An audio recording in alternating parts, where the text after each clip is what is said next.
Self and Its Sheaths. By Annie Besant. Preface.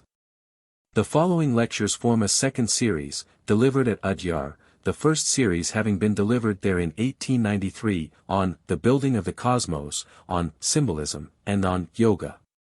The system adopted and explained in the first series has been carried on in the second, so that the preface to the volume of last year may well serve for this. Annie Besant. Benares, 1895. How do you find this book? Any thoughts about the book or the author? Any suggestion for improvement? Please take a moment to share your thoughts in a comment. If you like it, share it with your friends who might enjoy it as well. Subscribe to keep in touch. Visit completeaudiobooks.com for more quality content. The Self and Its Sheaths. To know man is to know God. To know God is to know man. To study the universe is to learn both God and man, for the universe is the expression of the divine thought, and the universe is mirrored in man. Speaking to you last year I spoke of the cosmos and its building, and speaking to you this year I take the same thought in its essence, but in a new presentment. This time I speak to you of the self and its sheaths, of that, which understood makes all problems soluble, that which realized clears all difficulties away, that which known brings us to the supreme peace, that beyond which there is nothing. And in knowing which we know everything that is or can be. In these convention meetings of ours you must remember there is a double purpose. We are here for the work of the Theosophical Society, that presently in our hands must be accomplished. And also we are here for the spiritual side of that mighty movement, for the understanding of ourselves and of the world, in order that by knowledge we may help, by understanding we may guide. And in these mornings, apart from the business portion of our work, we are to consider this mighty problem of the self, to try to gain some glimpses as to the self in the sheaths in which it is clothed. So that thus studying we may learn the supreme secret, and knowing the supreme secret may do our duty in the battle of the outer world. For so taught us Sri Krishna at Kurukshetra. There the Bhagavad Gita was spoken, there the supreme secret was unveiled, not to the hermit, not to the recluse, not to the man apart from the haunts of men, but to Arjuna the prince and the warrior, to Arjuna the worker and the struggler. To him for his guidance was the supreme knowledge given, to him for his helping ere the battle, the truth about the self was told. Last year I pointed out to you 3 lines of study, 3 rays of light which, brought together to a single point, illuminated what was obscure, made clear what was difficult. The first of those rays of light came from the Shastras, came from the spiritual teachings, came from the supreme world that is the spiritual source of knowledge. Then I pointed out to you that those great teachers of the past, who had given the Shastras for the guiding of the people, had in these latter days sent a messenger to deal with these same questions in different fashion. And in philosophical and intellectual language to give us the key that had been lost, to give us once more the solutions that had largely disappeared. And then I showed you also that from Western science, with its observation of the physical universe, with its record of physical phenomena, we might gain another ray of light and joining this to the other 2.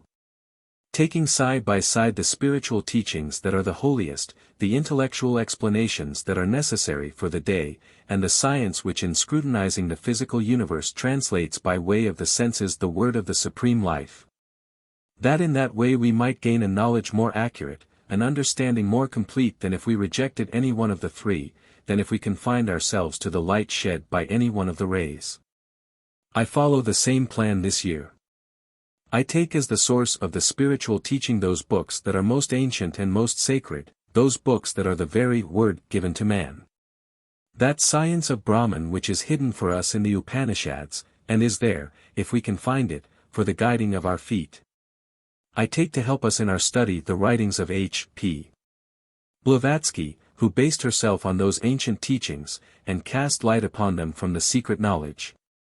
And I take also to aid us those discoveries of Western science that give us in concrete form the abstract truth, so that understanding the universe on its physical side we may catch something of the divine word. Of the truth of ourselves and of the all. And thus I hope to help you, I hope to lead you into some understanding of the self, some comprehension of the sheaths in which it is enwrapped.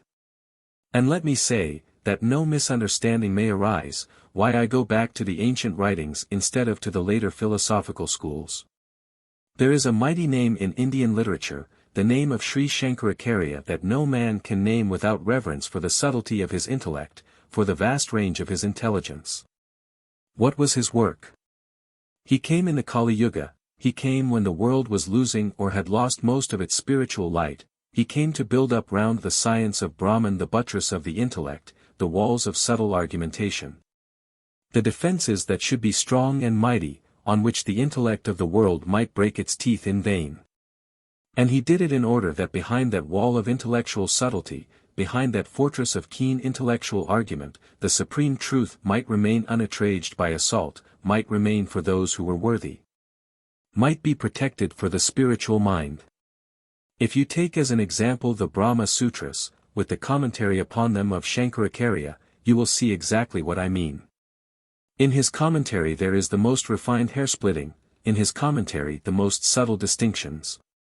In his commentary the most careful guarding of language, and the shading of every possible delicacy of thought, and behind all that commentary the sutras themselves.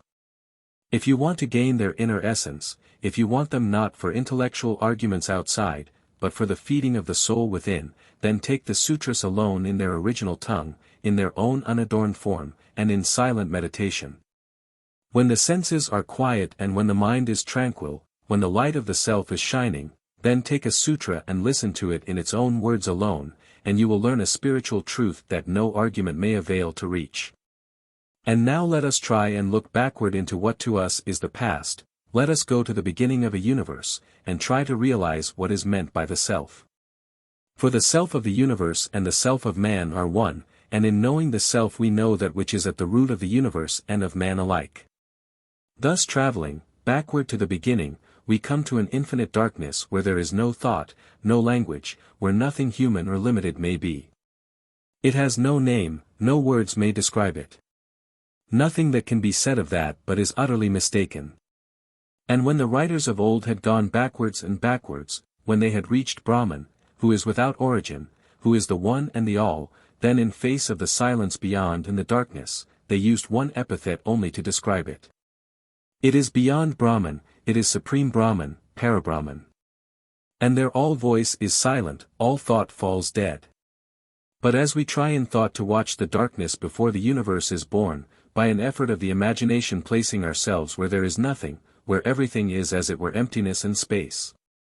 Then as standing in the darkness of the night and looking skyward into the darkness, there might glimmer through the darkness a light which is formless, we know not whence it comes nor how. Save that where there was blackness of darkness there now is a glimmering that foretells the coming of the sun, so in that emptiness which is all fullness, in that darkness indescribable by us, there is a glimmer, there is light without form. Says the scripture, luminousness that has no shape, light that is only light without limitation, and on that glimmering light for a moment our thought may rest, for there is the first point where thought is possible at all. And then we hear sounding forth those sublime words of the Mundaka-Upanishad. Luminous without form, without origin, without life, without mind. 1. Without life? Without mind? What mean these strange words of the origin of all life and mind? He has nothing, nay, he is nothing. He, out of whom springs the root of all that shall be. Out of that which has and is nothing, no special thing just because it is the source of all the not yet unfolded possibilities of everything that shall be, out of that a universe is to be builded, out of that all that shall be is to come. But there is no mind, why not? Because mind implies more than the one, and that is one, because mind implies separation, and here there is no separateness. Because mind implies someone that is thinking, and something that is thought of, and there is as yet but the one in whom is enfolded all that may be thought but has not yet come into manifestation. Therefore rightly and wisely in dealing with this subject, and in throwing it into the intellectual form which is necessary if our thought is to be in any sense understood on earth, therefore rightly and wisely. Madame Blavatsky, in dealing with this which is beyond all consciousness, with this which is beyond mind, with this which is beyond thought, not because it is less but because it is so much more, because it is deeper, wider, all-embracing, says. Being absolute consciousness and absolute motion, to the limited senses of those who describe this indescribable, it is unconsciousness and immovableness. Concrete consciousness cannot be predicated of abstract consciousness, any more than the quality wet can be predicated of water, wetness being its own attribute, and the cause of the wet quality in other things. Consciousness implies limitations and qualifications, something to be conscious of and someone to be conscious of it. We call absolute consciousness unconsciousness, because it seems to us that it must necessarily be so, just as we call the absolute darkness, because to our finite understanding it appears quite impenetrable. Yet we recognize fully that our perception of such things does not do them justice. We involuntarily distinguish in our minds, for instance, between unconscious absolute consciousness and unconsciousness, by secretly endowing the former with some indefinite quality that corresponds, on a higher plane than our thoughts can reach, with what we know as consciousness in ourselves. But this is not any kind of consciousness that we can manage to distinguish from what appears to us as unconsciousness. Point 2. So again she quotes from the Divine Commander. God is not a mind, but the cause that the mind is. Not a spirit, but the cause that the spirit is, not light, but the cause that the light is. Point 3. Let us try to realize what this means. The mind of man thinks, but in order to think it must remember the past, it must realize the present, it must look forward to the future. But in Brahman there is no past, nor present, nor future. There is one eternal now, and no distinguishment of time, of place, of succession of states. Therefore a great teacher is quoted in this connection, as baffled by the limitations of human thought and language. As said in the scriptures, the past time is the present time, as also the future, which though it has not come into existence still is. Our ideas, in short, on duration and time are all derived from our sensations according to the laws of association. Inextricably bound up with the relativity of human knowledge, they nevertheless can have no existence except in the experience of the individual ego, and perish when its evolutionary march dispels the maya of phenomenal existence. What is time, for instance, but the panoramic succession of our states of consciousness? In the words of a master, I feel irritated at having to use these three clumsy words, past, present and future. Miserable concepts of the objective phases of the subjective whole, they are about as ill adapted for the purpose as an axe for fine carving. Point 4. In that eternal now, no thought, as we know thought, is possible. In that eternal present, no distinctions as we make them can exist, and therefore Brahman is, without mind, because he is above it. And then the scripture goes on to say that out of him come life and mind and all. So that first and supreme, the one out of which everything is to be builded, that is Brahman, the self of the universe, it is Ishvara, the Lord. And now what is the next step? Again from the sacred writings, I take the words that are to guide us. It willed, I will multiply. Point 5. There is the beginning of the universe, there the commencement of differentiation, and it is an internal differentiation. And not an external expansion, it is not a change of nature, but a change of condition, it is not an alteration of substance, but a variety within the one, due to the word, I will multiply. And the very first stage of this internal differentiation is that which shows itself as life, said by the scripture to be concealed in name and form, and then from the life concealed in name and form the mind comes forth. So speaks the scripture. Now let us take it for a moment in the explanation that is given us in the secret doctrine, and then in science, which will throw so startling a light on this marvelous far-off stage that you will realize how true it is that the universe is the expression of the divine thought. Intellectually put, this differentiation is within the one, this internal preparation for a universe is put in the form of the three logoi. I have no time to dilate upon them, I can only mention them. The first is the essence of life and the cause of all. The second is double, spirit matter, positive negative, or call it what you like. The third is divine ideation, or power of thought. If you want the details you must go back to the last year's lectures. I have not the time to repeat them. Now come to science. Suppose you took a microscope in hand, and suppose that looking through the microscope you took the first germ of living matter out of which a plant or an animal was to grow. You would see beneath your eyes under the microscope a tiny speck of matter, and in that speck of matter a single spot. As you watched the speck of matter and the central spot within it, you would slowly become conscious. You could not say when it began. You would be unable to say exactly when first you were able to see it, but by slow change imperceptible in the beginning and only becoming perceptible gradually, as you watched through the great magnifying power of the glass. You would see in the central spot a separation, and you would see towards each end of the speck of matter two spots appearing. You would see within this one speck of matter in the central spot a slow strange gathering together of the material substance, until this change would appear when complete. That instead of one you had two, and these two apart at the two poles, as they are called, of this little mass of matter. So that you would have two separate distinct spots, duality where there had been unity, separation internally where there had been none. You would see the two poles within one mass. Those poles are different though they look the same. Out of the same substance, for there was only one, by internal differentiation two separate and yet not separated bodies have formed. How do I know they are different, you may ask? Because action takes place between them. Because between those two poles lines are set up, shapes appear, because between the two poles of the speck of matter there is alteration, there is variety, there is differentiation, there are more and more distinct marks of interchanging action. Thus it comes to pass that the one is recognized as positive, the other is recognized as negative, and between the two everything formative occurs, and there is built up the germ of the coming plant. Then the plant grows and differentiates further, and develops into three, and you have your root, your stalk and your leaves, but all these formed in germ between the two poles that were one and then two.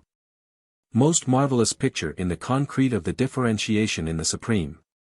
Between the two poles a universe is builded, and out of duality the whole variety comes forth. Therefore it is that we read that after the one has given birth to the two, after the life has become name and form, then comes the mind, then comes ideation, then comes the divine thought, the picture of all that shall be. And the image of the universe that not yet has come to the birth. For this is the womb of Brahman of which Sri Krishna speak. This is the eternal womb from which the universe shall proceed, and the third, Mahat, if you call it so, the third Logos if you call it so, Sri Krishna if you call it so, is the eternal Father. That puts the seed within the womb out of which all else shall come. This is the manifestation of the universe within the divine form, and therefore you read in the 11th portion of Bhagavad Gita of the time when the four-armed Krishna appeared in his divine form stretching from earth to sky, blazing as 1,000 suns, before the dazzled eyes of Arjuna, and when Arjuna, gifted with the divine eye that alone might gaze into that splendor that no mortal eye could face, no mortal mind might grasp, cried out in his ecstasy, "In thy body I see all the gods, and all the gradations of living things." For all is within the divine thought as idea, before it is born, as form, and before it comes into manifestation it is stored in the treasure house of the universal mind. Therefore is it written that for the sake of the self everything is dear, not for the outer shape but for the inner self, the lowest as well as the highest, the speck of dirt as well as the loftiest deva. Brahman is in all, pervades all. Everything is there. Face the imperfection of the universe, and there you will find the supreme consolation.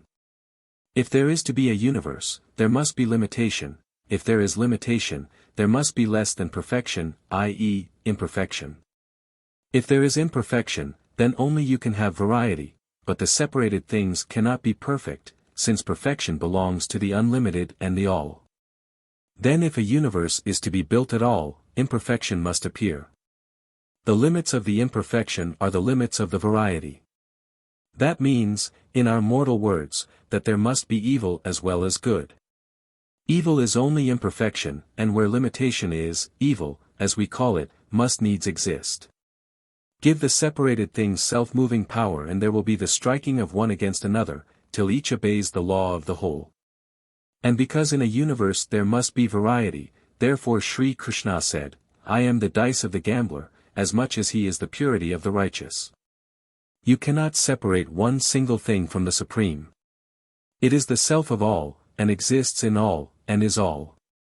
Then, indeed, further differentiation, then, indeed, though all be itself, all becomes apparently separate and even in conflict. Strange paradox. Let me see if again from science I can gain an analogy which may help you. When the solar system is going to be built, a great nebula appears, a mist of fire. That fire mist has in it everything that in the solar system is going to be gradually evolved. Within that fire mist is everything in essence that the system can show. Presently a mass of fiery vapor is hurled from the central mass. It is a planet, it is a future world, and as this process goes on, planet after planet is hurled from the central mass yet continues to revolve around it, until at last you have a sun in the center and planets circling all round. They are the same as the sun in their essence, all are of the whirling fire mist that was unseparated in the beginning, but now it has become a sun that gives light to separated planets. Although they are all the same in essence, there is a difference in condition. The analogy is not perfect, but it may help us, and so it is written that as one sun illuminates the whole world, so one self is in every separated body. 6. But all is itself. You remember the story of Adyar, who taught his son by salt dissolved in water. You remember how he made the boy take the salt and put it into the water, and how the next day he asked for it back, again, and the boy said he could not find it. Then the father said, "Taste from the top of the water." And the son said, "It is saltish," and the father said, "Taste from the middle of the water," and the son said, "It is saltish," and the father said, "Taste from the bottom of the water," and the son said, "It is saltish." Then the father told his son that as the salt which could not be seen yet pervaded all, so it was with Brahman, the universal soul.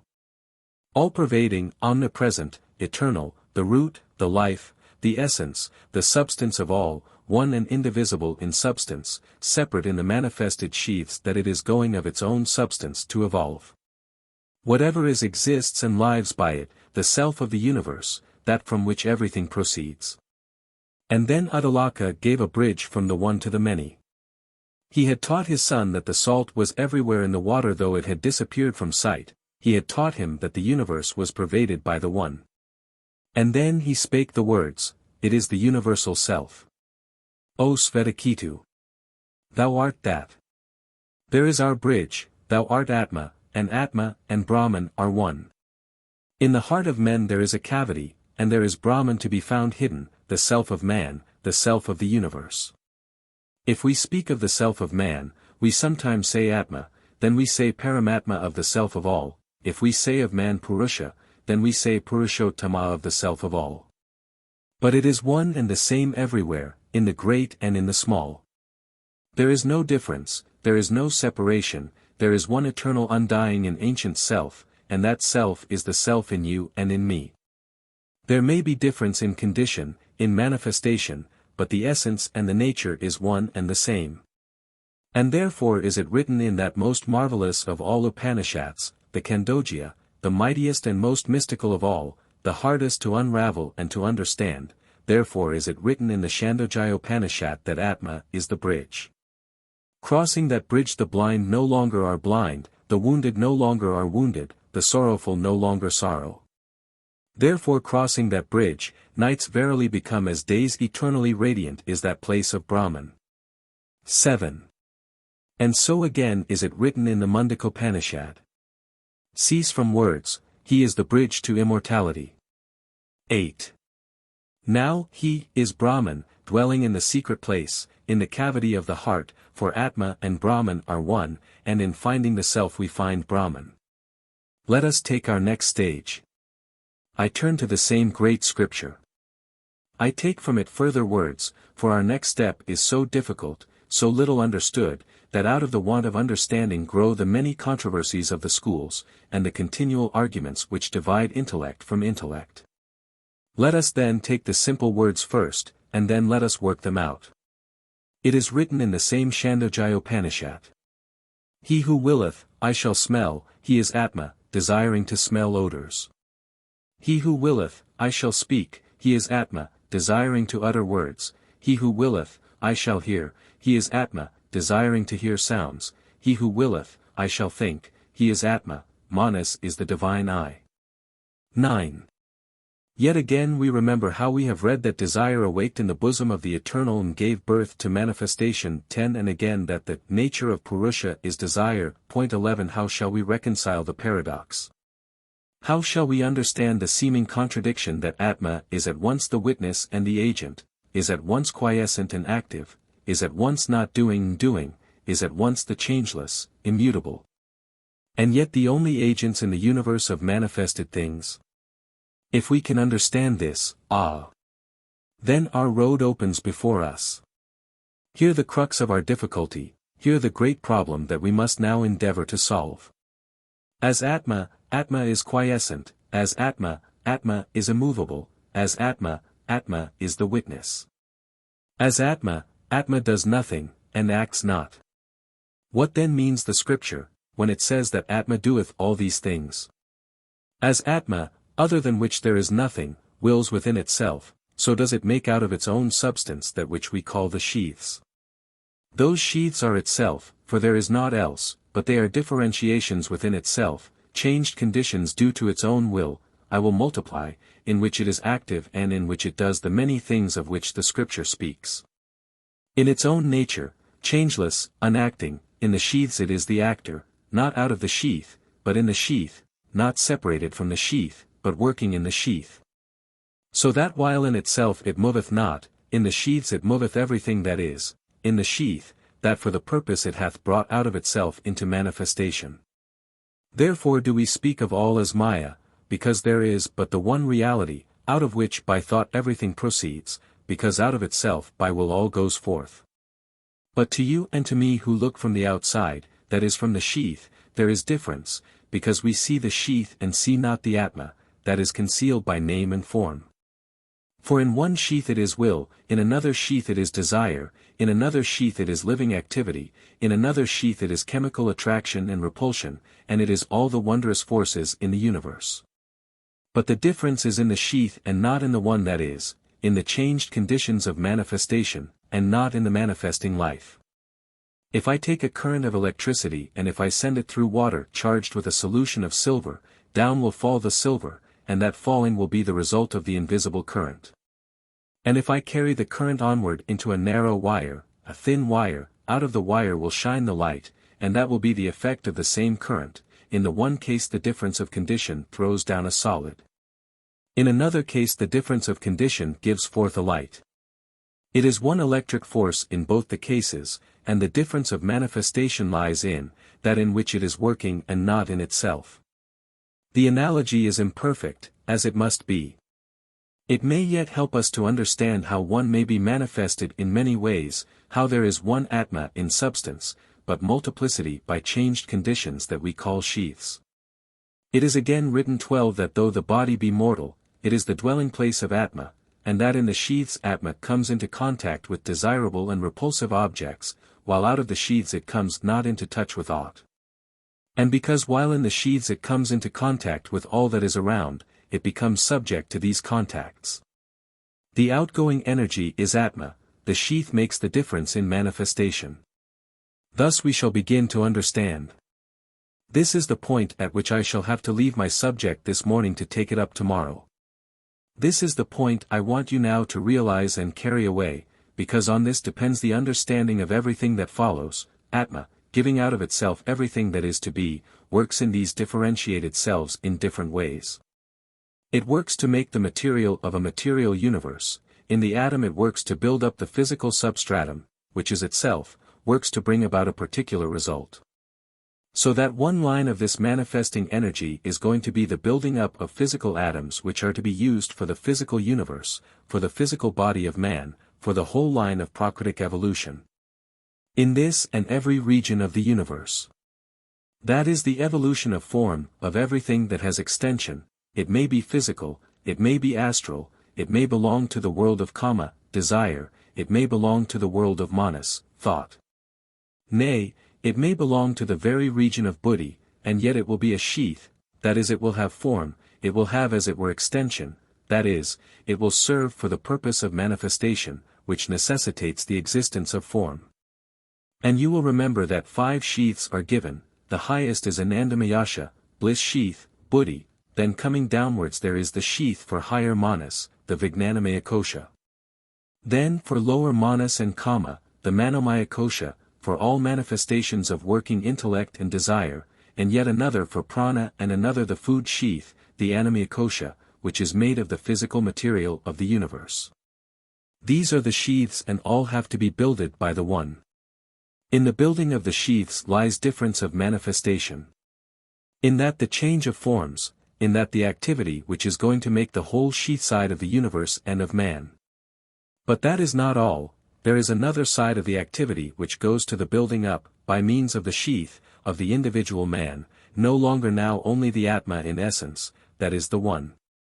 No longer now only the sheath in its separable materials of the form side. There is the name, the inner man, the individual, that which is going to pass from birth to birth, that which is going to gather experience, that which is going to learn, and by learning know. That which is going to become the individual mind of man, which is going to be built up by life and death, by birth and decay, by passing into svarga and by coming back from svarga into new birth. By these births and deaths is going to be built up into a mirror of the all, it is going to become the individual self which is and shall be, which has its own knowledge and has its own distinguishment. It is that of which Sri Krishna said, it is unborn and constant and eternal, because in its essence it is Atma itself, and yet it is also that which experienced births and deaths, though itself neither born nor dying. Sri Krishna looking back knew all his former births and remembered the events of each. Arjuna had been born many times although he knew it not. And you and I have been born many times before, and before us also births and deaths may spread. That is the building up of the individual. That is the building up by the sheaths, which is slowly accomplished. So that we leave it at this point, one self, Atma, in itself inactive. Sheaths of its substance in which it is going to act, sheaths builded by it along one line of evolution.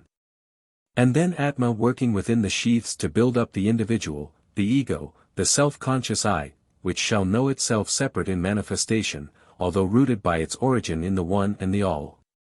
Carried on into further detail, this thought will lead us through this tangle, a clue to guide our puzzled steps out of the apparent contradictions of the one and the many, the all which is at once one and manifold. Keep that thought for this morning and we will follow it whither it leads us in the mornings that lie in front.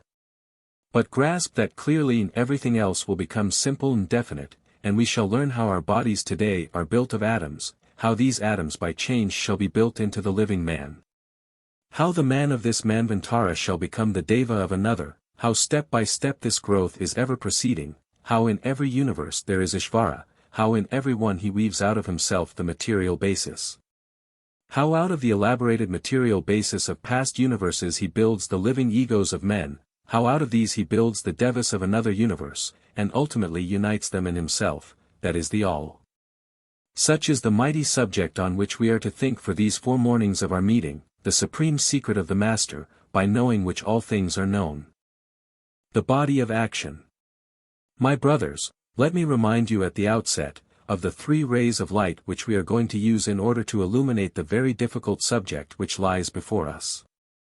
First, we take the ray of spiritual light which comes to us from the ancient scriptures, from the Shrutis, and, with limitations, from the Smritis. Then we take the ray of intellectual light which comes to us through HPB, giving us the intellectual ladder by which we may rise to the higher region. And then we take the ray that comes from Western science, examining the physical universe, and bearing record to the facts that it observes. These are the 3, you will remember, that I said yesterday were to be the rays of light converging to a single focus, to illuminate the obscurity that we are trying to pierce. And let me say on science this: that the thing that we find today of opposition between science and spiritual knowledge is a plant of modern growth and does not come from the ancient world. Science in the old days was the handmaiden of religion and was not its opponent, and I hope it will be one of the glories of theosophy to bring back science to its real duty, as showing on the sensuous plane what religion shows on the spiritual. Once more the child and the servant, once more the helper and the buttress of the wisdom religion of old. Now the section of the subject that today we have to deal with is, first of all, the object of the sheaths, not worked out. That will be done in my last lecture, but a word or two on the object, in order to show to you how and why there should be sheaths at all. Then something on the becoming of a universe, for by studying the becoming of the universe that now is, we shall understand both what the present inherits from the past, and also what it is preparing to bequeath to the future. For in every universe there is a preparation of that which in the next universe shall serve as material. In each universe there is an inheritance from the past of what in the previous universes was prepared for the present. You cannot separate one universe from another, nor deal with a single manifestation as though it were isolated from the rest. There is ever an outbreathing from the one, inbreathing again into the one when a manvantara is over. Outbreathing for a fresh manvantara, inbreathing again when that also is concluded, but all the outbreathings and the inbreathings are connected. And the outbreathing of today has in it results of the inbreathings that have preceded it in time, and therefore to understand we must remember that in every universe we look backwards for its inheritance. And we look forwards to see what it will lead to. We study the present universe because it is the nearest, and here we can best learn to understand the process of becoming. Then, finishing this brief description of the outline of what I have to say, I shall deal in detail with two of the sheaths, the two lower sheaths, that of Annam or food, and that of Prana or life. Tomorrow morning I shall deal with the two sheaths that belong to the mental and emotional activities, with the Manomaya Kosha and Nanomaya Kosha. Leaving myself for the last discourse to say the little that can be said on the highest sheath, the Anandamayasha, and then dealing in detail with the object of the sheaths and the final result which comes out of the whole. In taking now at once the first division that I have thus sketched of today's work, the object of the sheaths, let me remind you, taking up what is written in the Mundaka which I quoted yesterday, as to Brahman being without life, without mind, that then in the very next shloka it is written, from him are produced life, mind, and all the organs, ether, air, light, water, earth. 13. Purposely, let me say, in parenthesis, I am translating. I am not using here a distinct quotation in Sanskrit from the sacred books, and I will tell you frankly my reason. Shlokas which come from the Vedas have in them a mantric force which may not be used in a mixed assemblage, and may not be raised among the conflicting magnetisms which are gathered together without distinction and without separation. I am using the teaching, I am not using the Sanskrit tongue in the definite order of its syllables, which gives them the force of mantrams. Every quotation that I intend to give to you this morning, I have taken myself in the Sanskrit, so that I may be sure that I am giving the meaning accurately. I am not in any one case going to quote the original, because I will not take on myself the responsibility of repeating the mantram form in the mixed audience that I address now. It is written in the Mundaka that from Brahman the One, I need not repeat to you today, that which I addressed to you yesterday, comes life, prana is the word used.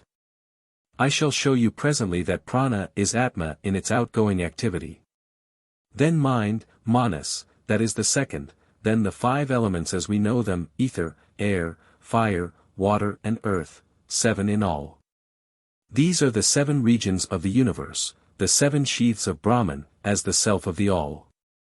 Corresponding to those in man are the sheaths with which we have now to deal, and the object of the sheaths in man is to come into contact with each corresponding region in the universe.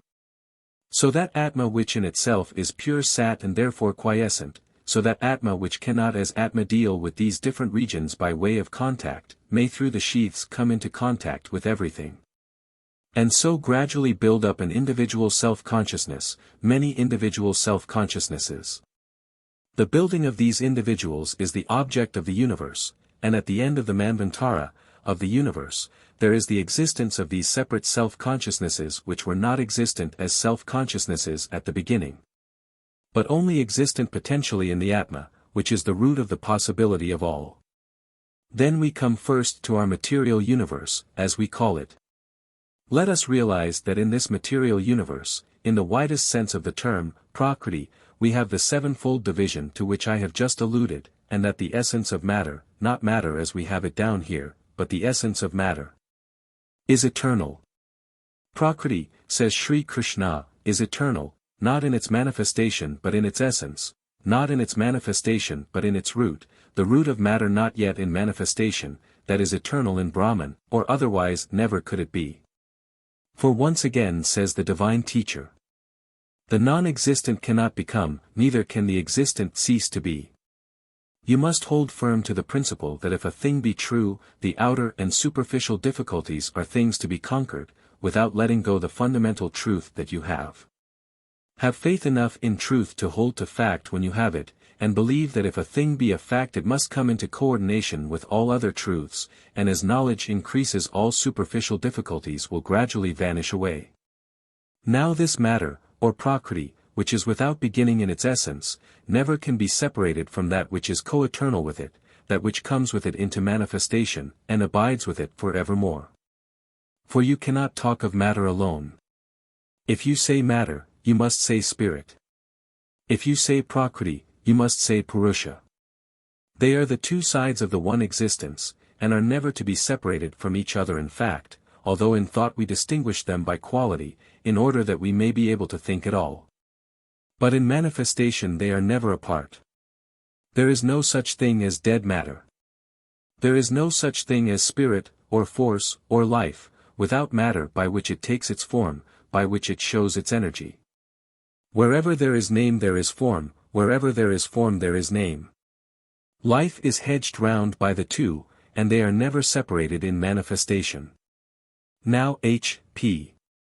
Blavatsky in dealing with this, points out that, matter becomes, and she quotes the teachings of a mighty Egyptian who drew his knowledge from the rishis of old, and gave out through Egypt to Greece, and so onwards to the Western world.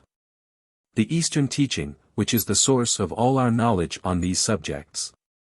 And this great Egyptian, Hermes, saying exactly as he had been taught, declared, "O, my son, matter becomes, formerly it was, for matter is the vehicle of becoming." Realize that idea, matter is a vehicle of becoming. And no universe may be without this vehicle of becoming, as well as the force that informs. And then taking it still more clearly, and here doing us one of those great services that should make her name to be held ever in honor and in respect amongst us, she explains to us what this means. Everything that is, that was, that will be, eternally is. Even the countless forms in the universe are finite and perishable only in their objective, and never in their ideal form, they exist as ideas in the eternity. When they vanish as forms they still exist as reflections. If you realize that, you will understand the links that unite the universes together. Nothing that ever has been can perish. It exists forever in the eternal thought. Objective existence perishes, the ideal form remains forever, and is handed on from Manvantara to Manvantara. The objective forms of today will be handed on to the next universe as ideal forms. They are to govern the line of evolution, so that each successive universe inherits the karma of the past, as it modifies and builds the karma of all the universes yet to be. Now an atom is at once the form and the force of life. In every universe the atom is the basis which in that universe SE is built for the lowest types of manifestation on every plane, that is, it is the form of every plane. In those 7 that I spoke of, the 5 great elements, prana and manas, you have in each of these planes this basis of the atom, modified as we come down lower and lower into more and more objective forms. But ever present as the form side of the region. And this building up of the form side in the atom is repeated in every universe, and the atom of one universe passes on as ideal form to take its place as the life of the line of evolution of the next. Try to realize that, for it is the key to the puzzle in every universe of forms involving, and instinct with, life. Through the universe the process of becoming, then passing into the ideal and remaining as reflection in the eternal one that is, and coming forth in the next universe to be the informing life of the atoms of the next. So that in each case that which in one universe is, to use a clumsy phrase, an outer form becomes in the next an informing life, and the atom of the one is the mind and the energy of the next. And so each universe is builded and linked to those that in time lie behind. Now let us see the atom as a form and a force, the Atma and in addition the sheath which Atma differentiates within itself for the manifestation of its own energy. And so it is written in an esoteric scripture that the jivas are the souls of the atoms. 14. Again, I say, try to realize that thought, jiva, is another name for Atma in manifestation. Jiva is the soul of the atom, that is, that in every atom you have this duality, the Atma that informs and the differentiated Atma which makes itself the sheath. This is the work of building the Prakritic side, as it were, of Atma. Again turning to H. P. Blavatsky, we learn that these atoms are visible complex units and act from within, a point of enormous importance, as you will see when in a moment I pass to what science tells us about them. For H. P. B. writing on these atoms said, as we have seen, that there are souls to these atoms, that they are informed with jiva. And then she goes on to say that these atoms fill the immensity of space, that within the atoms is all the activity. And that the atoms become complex units, note the phrase, every atom becomes a complex unit, that they propel the molecules into activity from within. 15. Now turn to science. Science deals with atoms in chemical form and also, of course, in the physical. The chemical form is the one that throws most light on the occult side of nature. The physical deals more with the outer manifestation. The chemical deals more with the forces that mold the outer manifestation. Now Western science dealing chemically with the atom gives us certain facts, and they are very strange. I will take one form of atom in order that what I may say may be distinct, and let me say that if this is difficult to follow, as I know it is, you will have it presently in print, and you can study the technicalities that I cannot avoid when I am dealing with a highly instructed audience, as I have the right to expect this audience to be. I have not the time to explain as I should do to a popular audience. I will take carbon, an atom of carbon, in the mineral kingdom. It is a simple thing. It joins other elements and enters into combinations, and it has the power of joining by a fourfold link. If I may appeal for the moment to your imagination, think that you see a carbon atom. Think of a ball, and into that ball 4 hooked sticks are struck, so that they leave outside their 4 hooks. Thus you will have a ball with 4 hooks sticking out. That is the chemical atom of carbon in the mineral kingdom. By each of these hooks it can join on to a hook of another chemical atom, so that it can join with 4 other atoms provided that each of these 4 atoms has only one hook of its own. In the mineral kingdom you may follow that right through, and you may get a number of compounds of different chemical elements in which carbon plays its part, in which it joins itself, with one or the other. In which it unites itself by these hooks stretching out its hooks as it were, and grasping other elements, but always simple in its combinations, hooking on to 2 atoms of an element that has 2 hooks, to 4 of an element that has 1 hook. And so on. For when an atom is working in the building of this most material part of the universe, it is beginning in the simplest way. By a changing of the inner constitution of the atom, it gradually becomes able to enter into more and more complex combinations. Follow on our carbon atom remembering it is Atma plus form, and follow it out from the mineral into the vegetable and animal kingdoms. What is the difference?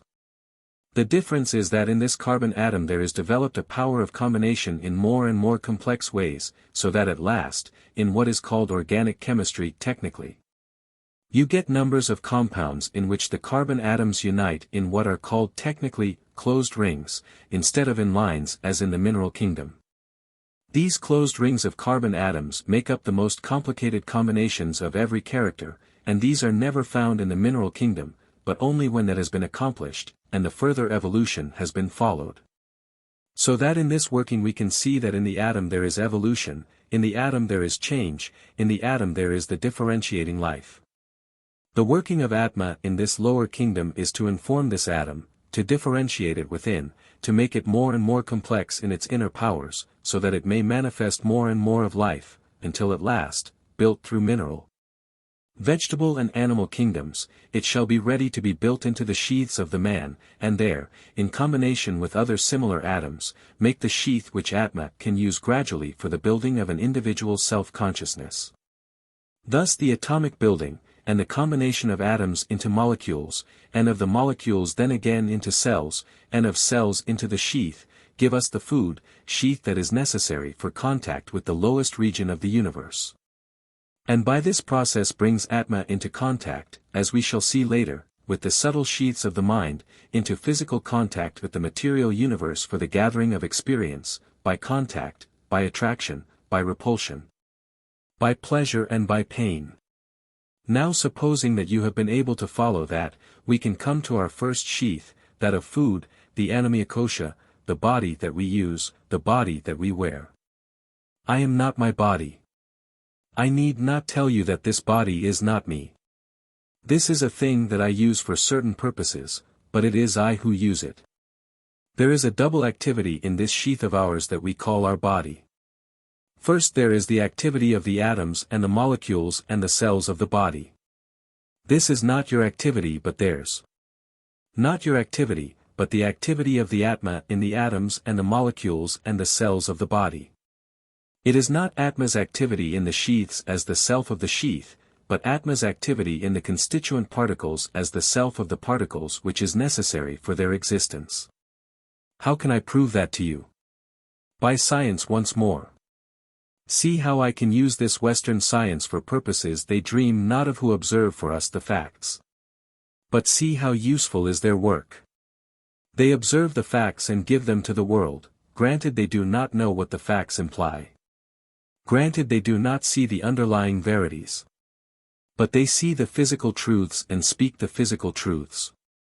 And we who are taught by the ancient teachers can take the physical fact and illuminate it by the divine light, and understand the why as well as the how, the cause as well as the effect. So I turn to my science.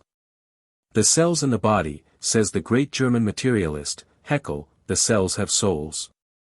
Our great materialist, Haeckel, has struck on a strange and occult truth. There is, he says, a soul of the cell. Why does he say this? Because he finds in the separate cells of the body there is a cell activity that is not the activity of the body as a whole. He finds that the separate cells of the body exercise particular functions of their own, without regard to the general actions of the body. They select, they choose, they accept, they reject, each cell according to its own impulse, each cell according to its own work. But there is this strange peculiarity, that the so to speak independent action of the cell is limited to its own narrow interest. And while it is subordinated in its normal activity to the general welfare of the body of which it forms a part, as you will see when we come to prana, none the less is it true that it will sometimes act against the general welfare. Following out the law of its own activity and unconscious of the greater use which it serves in the little universe of the body.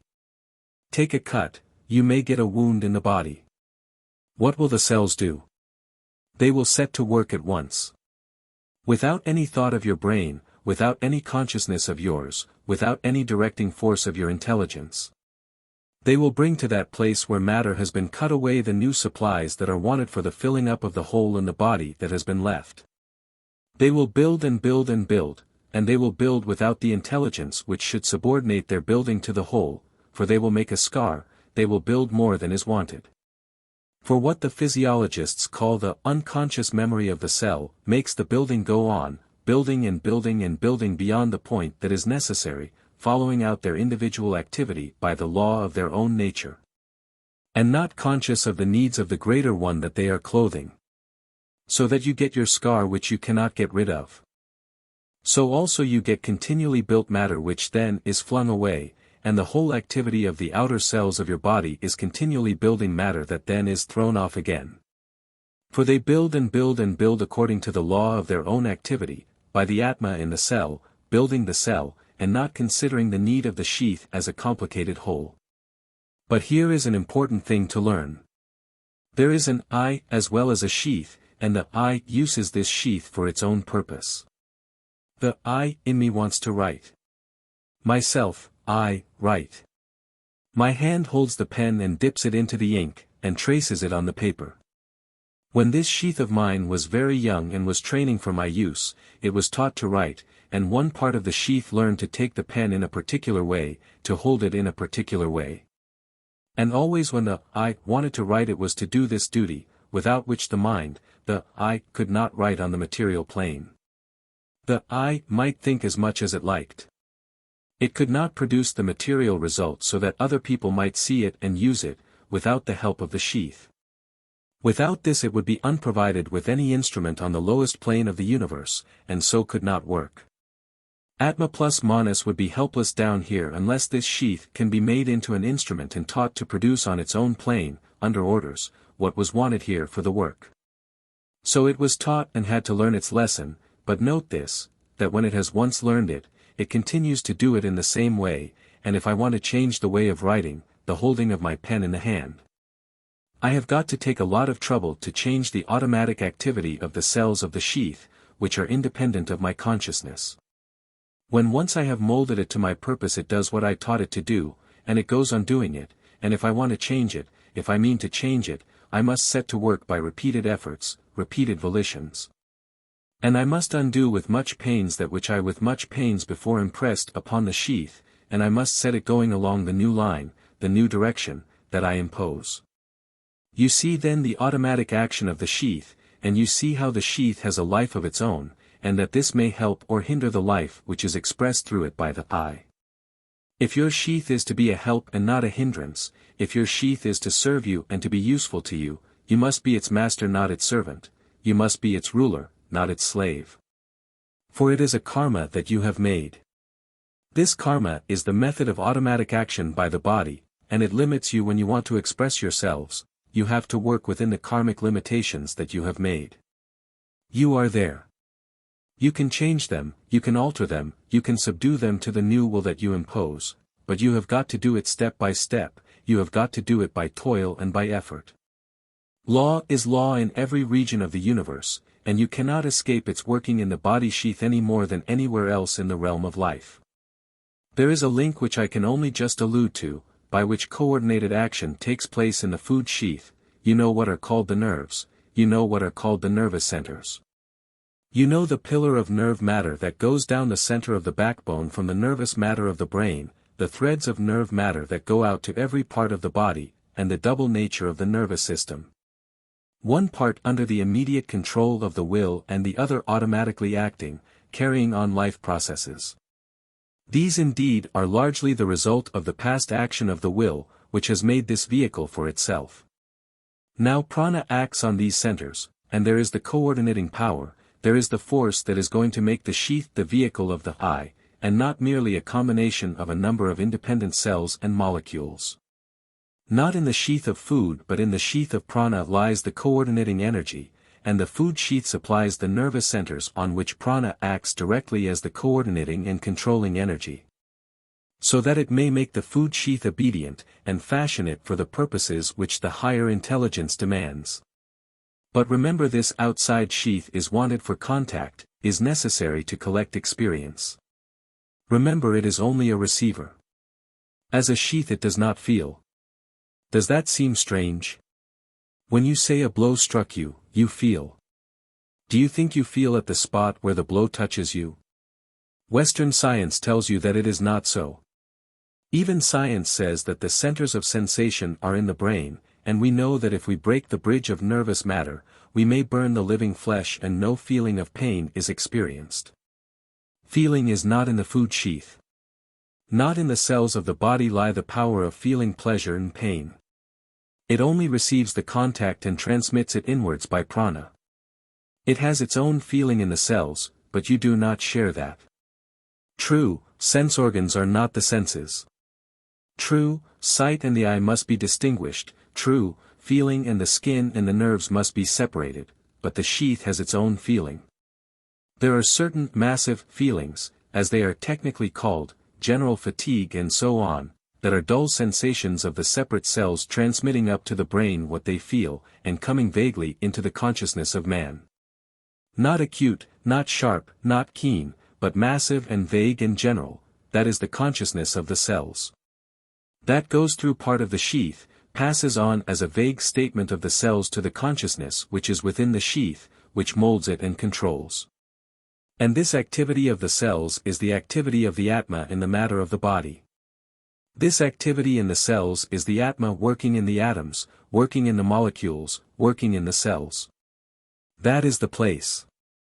So to speak, it is a wrong phrase, but I can use no other, the place of Atma as regards these individual cells of the body, not working in the sheath as a whole but in every constituent part. For Brahman is omnipresent, all-pervading, as the salt in the water, and can be absent from no spot in space. Next we come to prana, the sheath of prana, pranamaya kosha. Now here from the Kaushitakapanishad we can find what prana really is. It is the outgoing energy of Atma. Indra, and the name Indra designates, as you know, the lord of the atmosphere and the lord of all the lower world. Indra says, I am prana, prana, is life. 16. That is the exoteric form, and the separate name is given of the great head of the life hierarchy of the lower world, that great entity, who is known as the Deva Indra, not an object of worship for those that can go beyond. Not an object of worship for the spiritually enlightened man, but a mighty Deva, working in the lower worlds, distributing as it were the essence of the One through all the forms of the lower life of things. Now Shankara tells us that this prana is Kriya Shakti, the Shakti of doing and not of knowing, and there is a distinction of enormous importance. This sheath which is the sheath of prana is the sheath of activity, not of knowledge, the sheath which is to actively gather everything, and hand it on to the receptacle which lies within. But it is not the knower. It is the outgoing energy of Atma for action, not for thought. And this works in what is called astral or ethereal, matter, in the matter that science calls ether. And by this it works, and brings all parts into connection, and controls the whole of these lower cells that we have been speaking of, coordinating them to make up the food body of man. This subtler sheath, in which Atma as prana is working, controls and holds together the whole of the lower matter as sheath. There could be no sheath of food, no physical body, if it were not for prana, which coordinates all the separated cells and makes them into one complex and orderly whole. That is the function of this pranic sheath. Prana works in the subtler matter, in what we sometimes call an astral body. It is not that which in Indian literature is called by this name, the subtle body that we know as Sukshma Sharira. Do not confuse them together. Nor is it the Linga Sharira of the Hindu books, though called by its name. This is an awkwardness of nomenclature that we must keep clear in our minds. It is the lower astral, an essential part of the Stulapadi and not of the Sukshmapadi. That is necessary to remember, for the astral body that you read of in theosophical works is nothing more than the pranic sheath. It is the form side of pranic activity, without which prana could not act, that is, without which the outgoing energy of Atma would not be able to coordinate the physical molecules of the external body. We are told in the same Kaushitakapanishad that speech, sight, hearing and everything else are dependent on prana in the body. Sight is not the eye, hearing is not the ear, taste is not the tongue, smell is not the nose, touch is not the skin. It is the prana in every case which gives the sense activity to the organs, and which is the transmitter of the outer vibration to the sense centers which lie in kama, in the sheath which is next to that of prana, the manomaya kosha. Now understanding that, the next point is that prana divides itself into 5 pranas, 5-fold dividing itself, says the scripture, in order that it may uphold and support every part of the body, carry on every vital activity, carry on every function of the body, carry on everything which is necessary for the maintenance of the physical life of the body. And prana 5-fold dividing itself becomes the 5 pranas that are familiar to every one of you. But remember that 5 is exoteric, and 7 is the esoteric number of pranas, and in the Mundaka-upanishad and in the Prashna-upanishad prana divides itself into 7, not only into 5. 5 for the outer world, because we are now in the 5th race, because we have at present 5 senses, and only 5 pranas are in manifestation. But there is a 6th that is going to evolve its sense, and a 7th that must be formed ere yet man is perfect. And so it is true that prana is 5-fold in man in manifestation today, although 7-fold in its essence. And that is why in both the Upanishads just named you will find the 7-fold flame of prana, not explained but only mentioned, as though to remind everyone with intuition that there is a mystery that lies behind. And that the 5-fold that is given to the world is not the whole of the pranic activity, either in man or the universe. And then we learn another great truth. It is written, from Atma this prana is born. 17. Atma is prana, and prana is only Atma in activity. Realize that great truth. I quote the words of the scripture, repeating them again, translating word for word. From Atma this prana is born. It is the outgoing energy of Atma. It is the energy of the body. Atma in itself cannot work. I repeat it, because of the enormous importance that the thought shall be clear. Atma in itself cannot work. It is sat, quiescent, immovable, unchangeable. The outgoing energy is prana, therefore it is written that from Atma prana is born. Science tells us in its own way something of the same strange story. Tells us how in every part of the world and of the body electric currents work. It proves this by the use of the delicate apparatus it invents that it may observe more minutely than by the unassisted senses. Take your brain. Whenever there is thought, electric currents are running through it, and if you test the brain, the instrument answers to the current, and the tiny needle gives a sweep which shows the passage of the current. And proves physically that this electrical action is there. You find the same all over the body, in the contracting muscle and so on. You find electric currents in every part of the body where any functional activity is being carried on. Use your instrument and electricity shows itself, and electricity is only a Western word for one form of pranic activity. Science further tells you that wherever electricity is there is ether, and without ether electricity cannot manifest. I translate this into the older phrases, wherever prana is there also is akasha, and without akasha prana cannot show itself.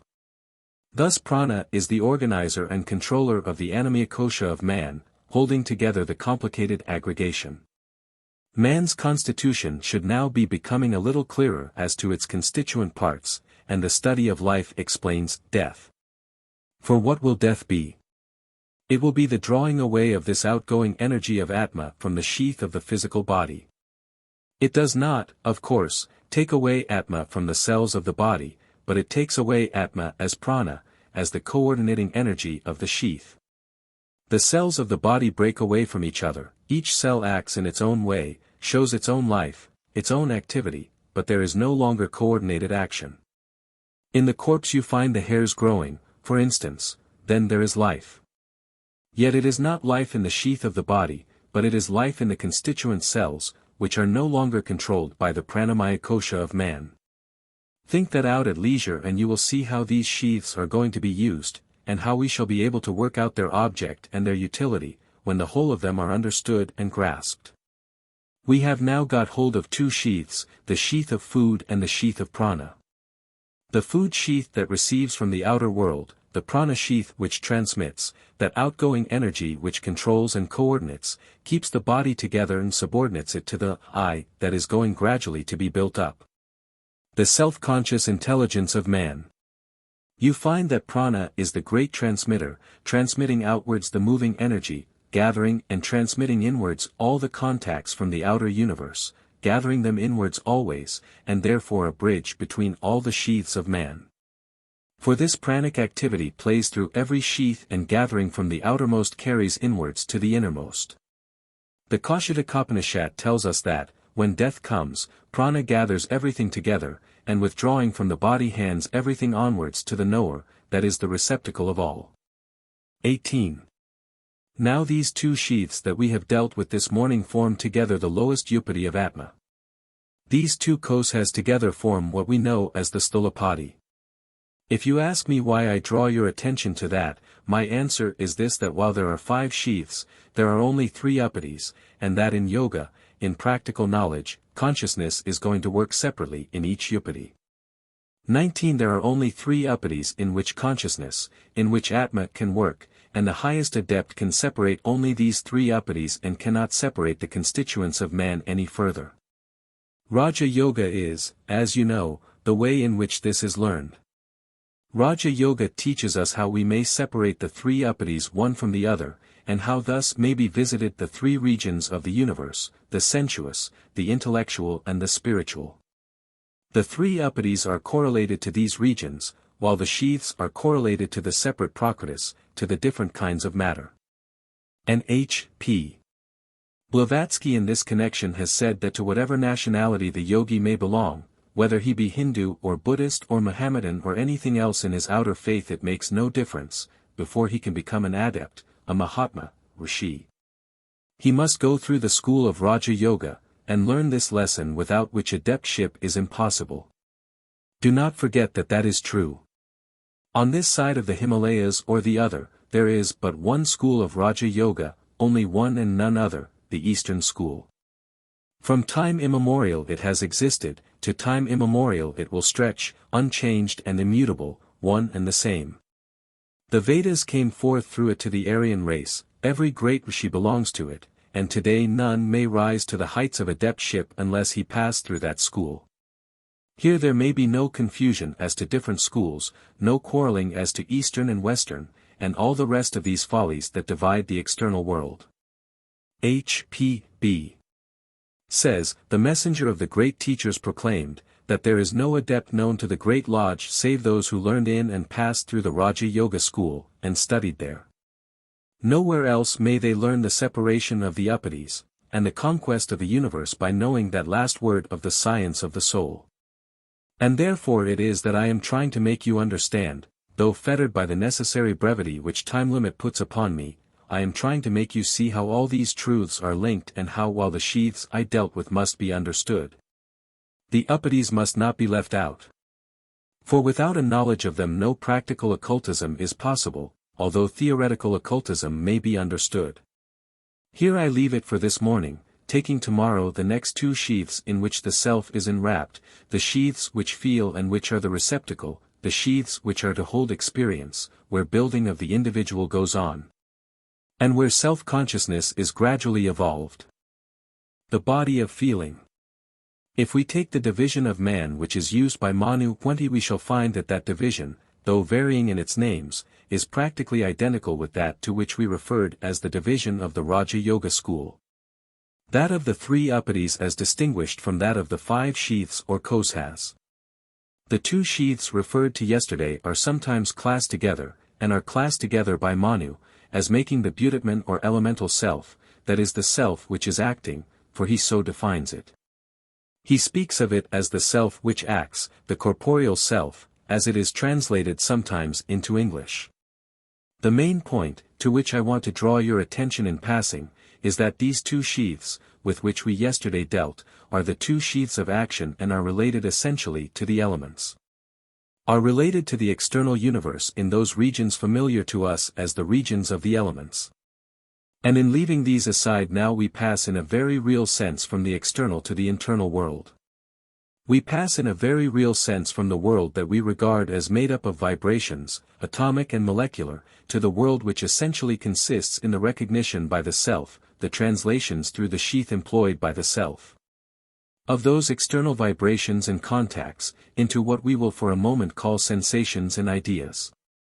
That is, we pass from a world in which the things external to the man are going on, to a world which to the man is internal, and in which everything he considers is no longer a looking outward and receiving from the outside, but a dealing with that which he has received, the manipulating, the elaboration, the working upon materials, by the forces which come to him from the innermost life of all.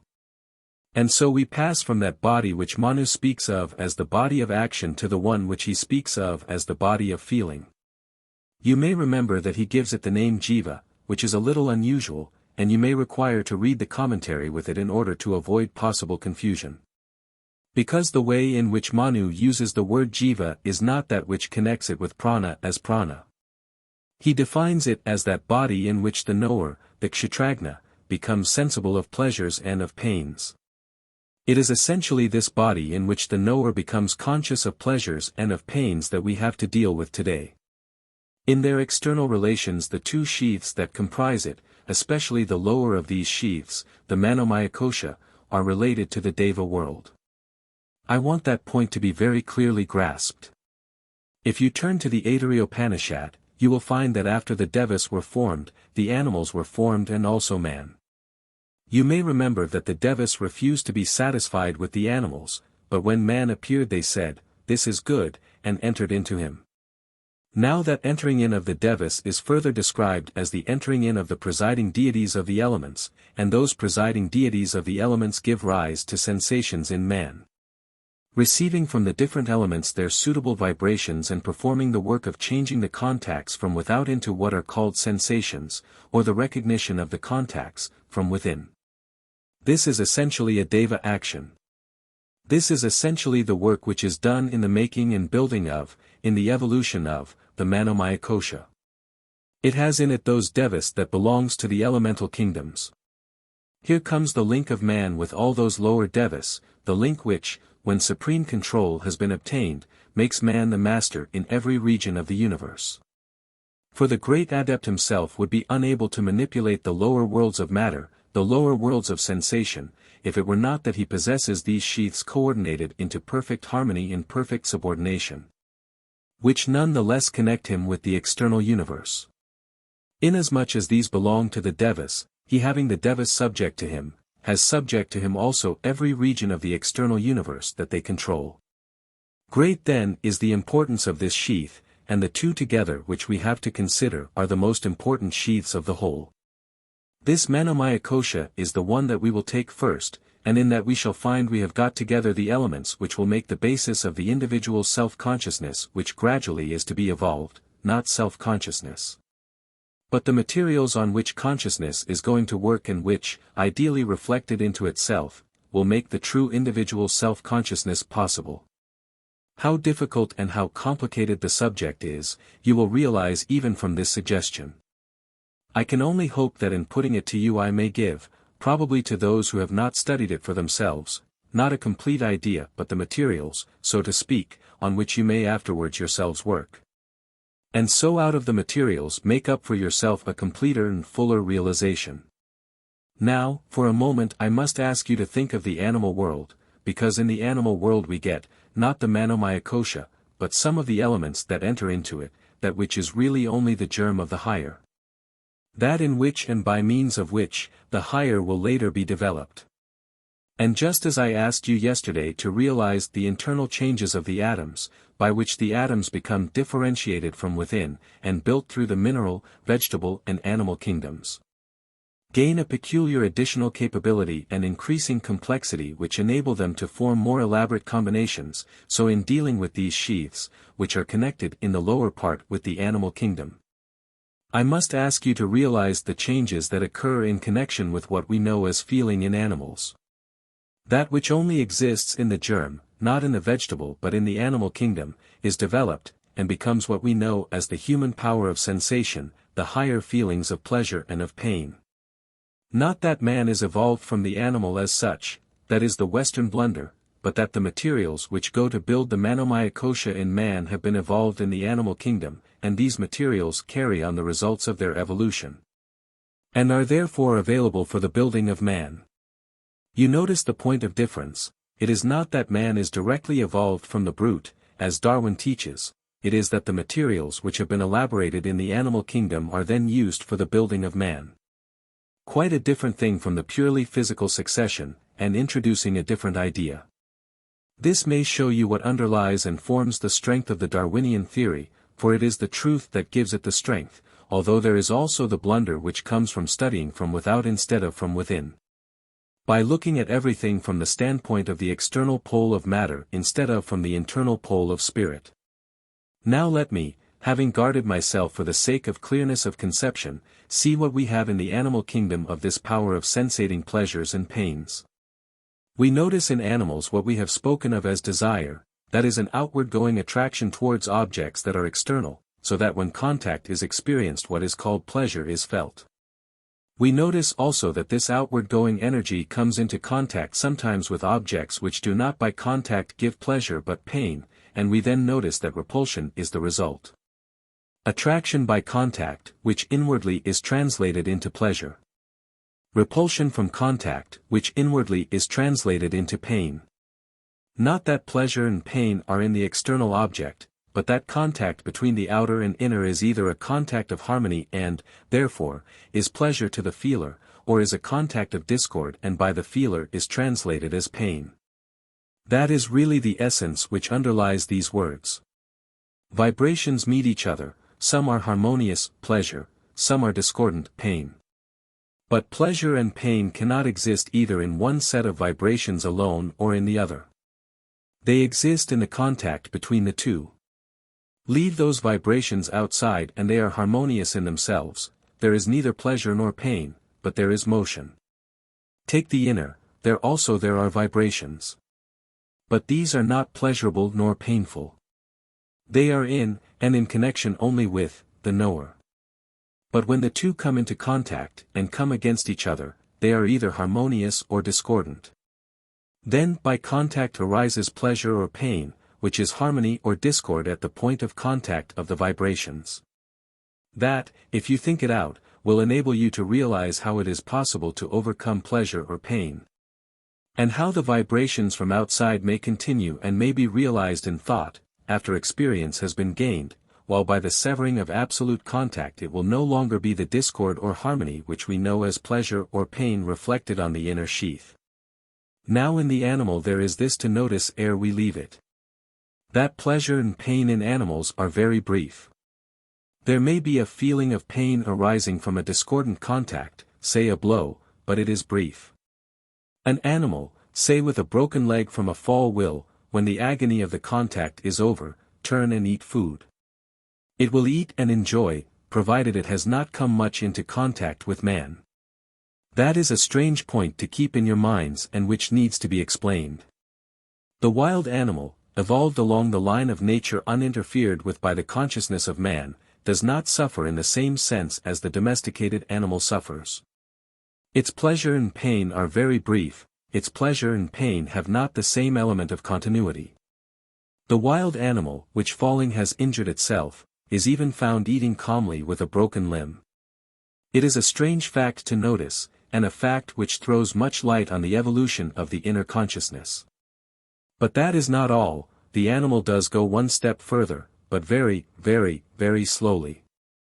Realize that it takes the step, because otherwise you will be forgetting that in Atma is every possibility. Although it be involved in all these lower stages, it is there enfolding all possibilities, it is there enfolding all potentialities. And in the lower animals we find the germ, as it were, which when we come to deal with the further elaboration of these materials in the human being, we find developed into the possibility of thought. And what is the essence? It is a connection between the outer object and the inner sensation, and the recognition of this connection, the recognition that the two things are joined together, that when one occurs the other will follow, this is the beginning of thought. Making the link between the outer object and the inner sensation. Very, very, very slowly is that made, and very imperfectly in the lower animals. Let me give you one instance to show exactly what this means, an experiment. There was a fish, a pike, kept in a large, glass case of water. In the West they are very fond of keeping animals to look at, and there are aquariums in which water creatures are preserved, so that they may be studied and kept under view. In one of these there was a fish, a pike, and between the place where the pike was and the next box of water there was the glass wall, of course invisible. This fish naturally going onwards as animals will and pursuing fish in the adjoining compartment constantly struck its nose against the glass which it could not see. Over and over and over again that went on. Week after week, month after month. No connection recognized between the blow and anything external, no link of thought, until at last the repetition of this vibration, coming from without and felt as shock, formed a dull link between that particular spot and the impossibility of going forward, and the fish turned before it touched the glass. Then the glass was taken away. But to the pike the impossibility of going forward remained, and it invariably turned when it reached that place where the glass had been, having slowly made the connection between external object and internal sensation. Which is the germ of thought. This connection between the external object and the internal sensation persisted after the object was removed, because the thought power was germinal, because the thought power was not elaborated. So when the external object was removed the connection ideally remained, and the creature turned when nothing stopped it. Merely because there was in the pike the beginning of thought without the power of being able to carry it further and adapt it to the varying conditions. Now supposing that you realize that, you will understand what is meant by instinct. It means the tendency to repeat continually that which has been felt. To repeat it unconsciously, as we say, that is without previous volition and distinct recognition. The instinct of animals is in that stage, corresponding to the automatic action of the lower sheaths of which I spoke.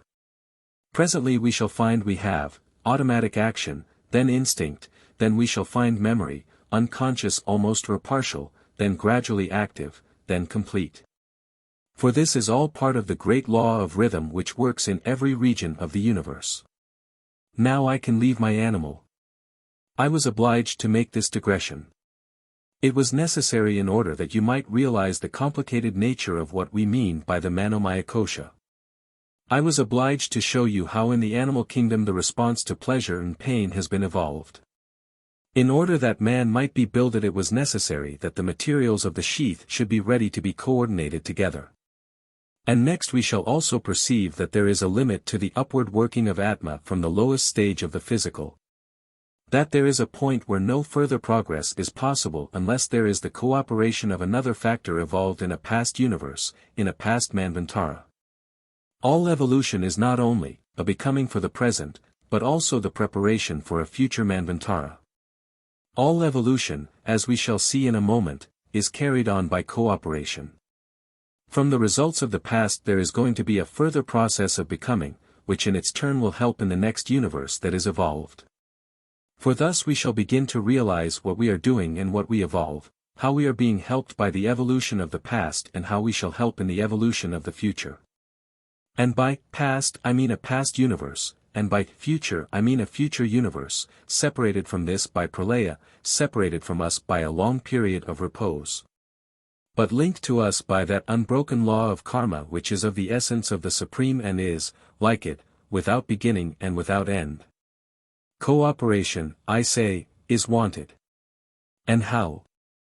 Now there is going to be evolved what we call mind, the power of thought. It must be evolved by the cooperation of the minds that have been evolved and perfected in a previous universe. Take the Adyar again, you will remember there is something more than the entering in of the devas. Paramatma said, "How shall I enter in?" There is to be something more than these sheaths which are made as it were along the primary line of evolution. Now we must seek the minds that have been already evolved, the sons of mind we call them.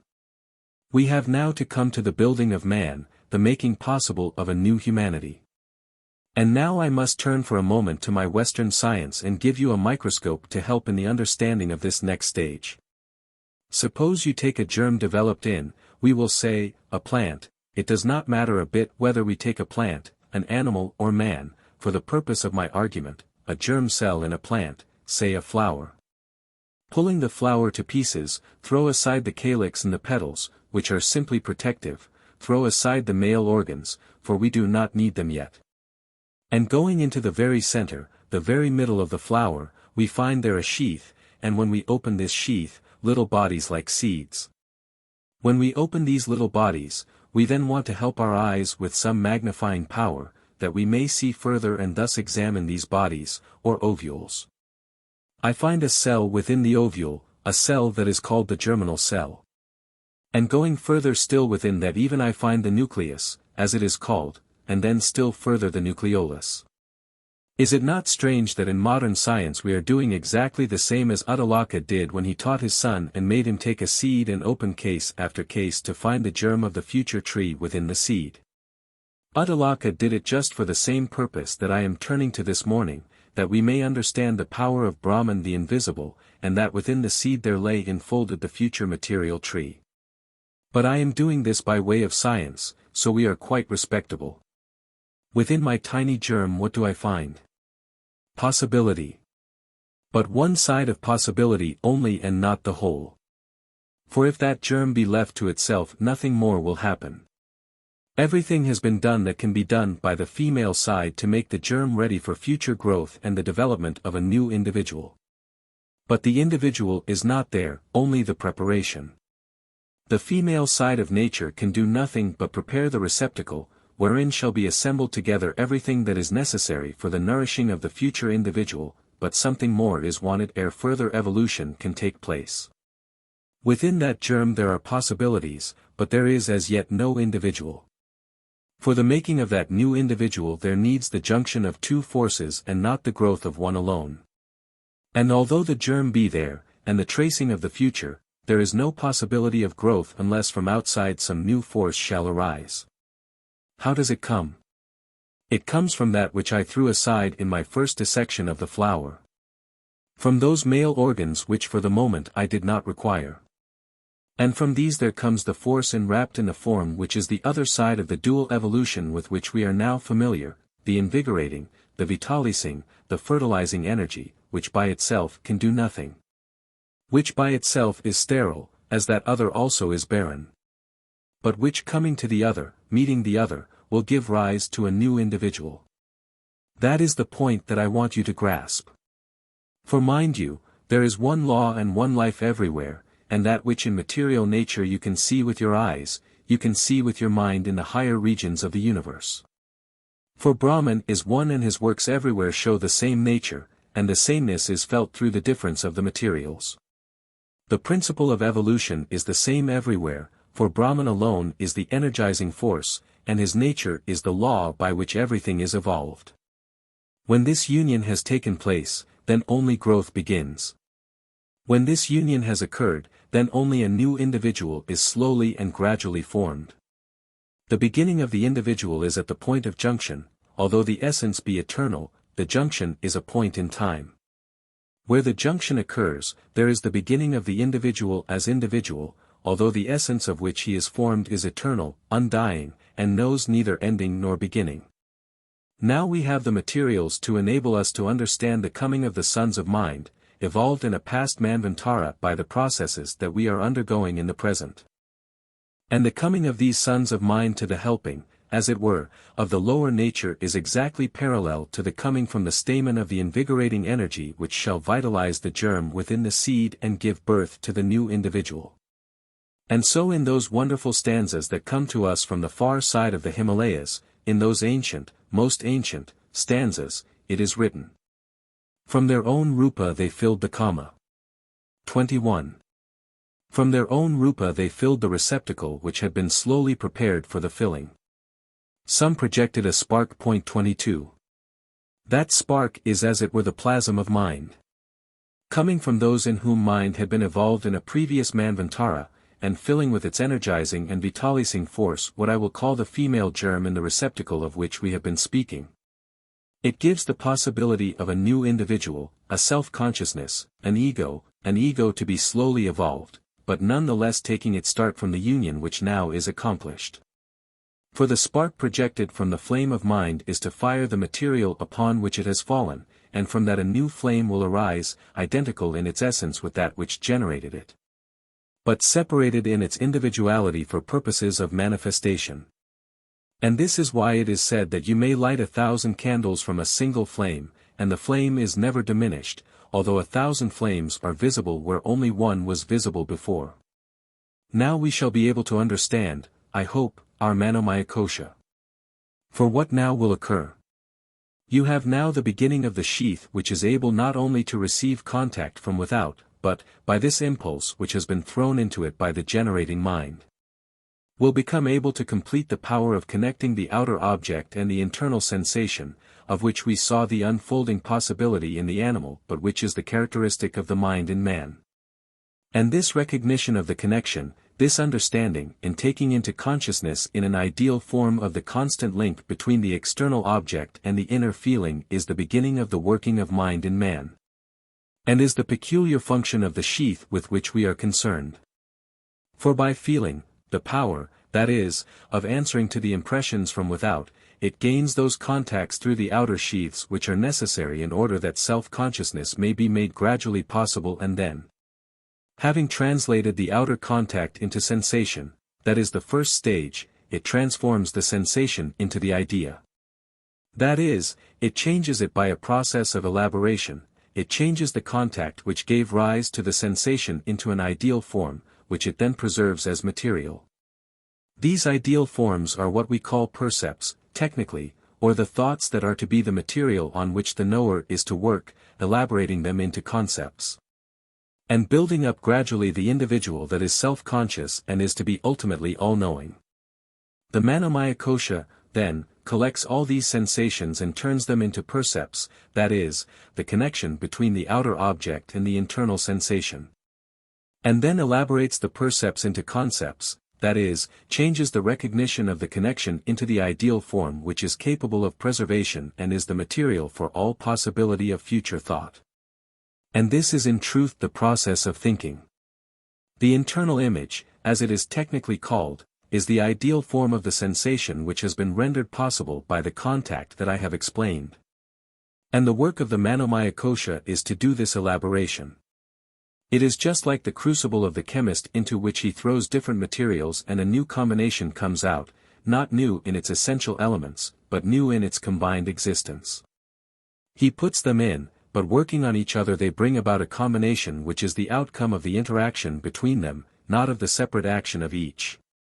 You must realize that just as there is a difference between the threads of cotton separate and the cloth into which those threads of cotton are woven, so there is a difference between the separated sensations and the elaborated ideas woven out of them by the mind, or, if we take our chemical illustration, which are gradually elaborated in the crucible by the interaction of the forces of attraction and repulsion.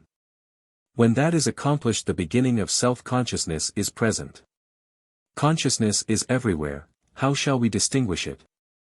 It is so hard, because we only know self-consciousness, and are not sufficiently advanced to take from each sheath its own material in the state of elaboration brought about by the sheath, and study the result. But dimly, I think, I can put it to you. Consciousness may be taken as the response of a gradually separating center to that which is around it, the mere response. Self-consciousness is when in addition to the response there is the recognition of the I that responds. Not the response only, but the knowledge of the response, not the response only, but the recognition of the response. For the I is builded by the memory that links all these percepts and concepts together, and so really gives that continuing consciousness which makes the recognition of an I as apart from that which is not I. Now let me take still a step further. It is said in the Mundaka-Upanishad, the organ of thinking of every creature is pervaded by the senses. Point 23. This emphasizes the double action of the Manomaya Kosha. It is in truth the organ of thinking, but is also pervaded by the senses, that is, you have this double action going on in it always, the receipt from without and the elaboration from within. And that is why this sheath is so difficult to understand, that is why so much depends on the understanding, that is why you cannot master it until you begin to understand. And that is why knowledge is necessary if the self would become free and know itself as itself alone. For here is the element of confusion, here the element of contact, here the function from without and from within. And hence the strongly illusory I that I shall want to deal with more fully when we come tomorrow to speak of the use and control of this sheath. For the moment I must leave it with that great statement of the Mundaka-Upanishad. The organ of thinking is pervaded by the senses, that organ purified, Atma manifests itself. We shall see why that is when we deal with the purified organ and the changes that result. Now at death there is a separation in this sheath, all the lower Deva element passes from it. All the Deva element, which joins man to the world of Devas, becomes separated from the next sheath, and from the Manomaya Kosha.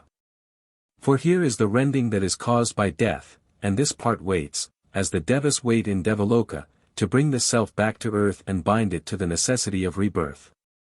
There lie the chains, there lie the bonds, there the links of desire which keep the self imprisoned and tie it to the wheel of births and of deaths. When death occurs every particle is set free, but the links remain to bind it, until by its own deliberate action they are cut.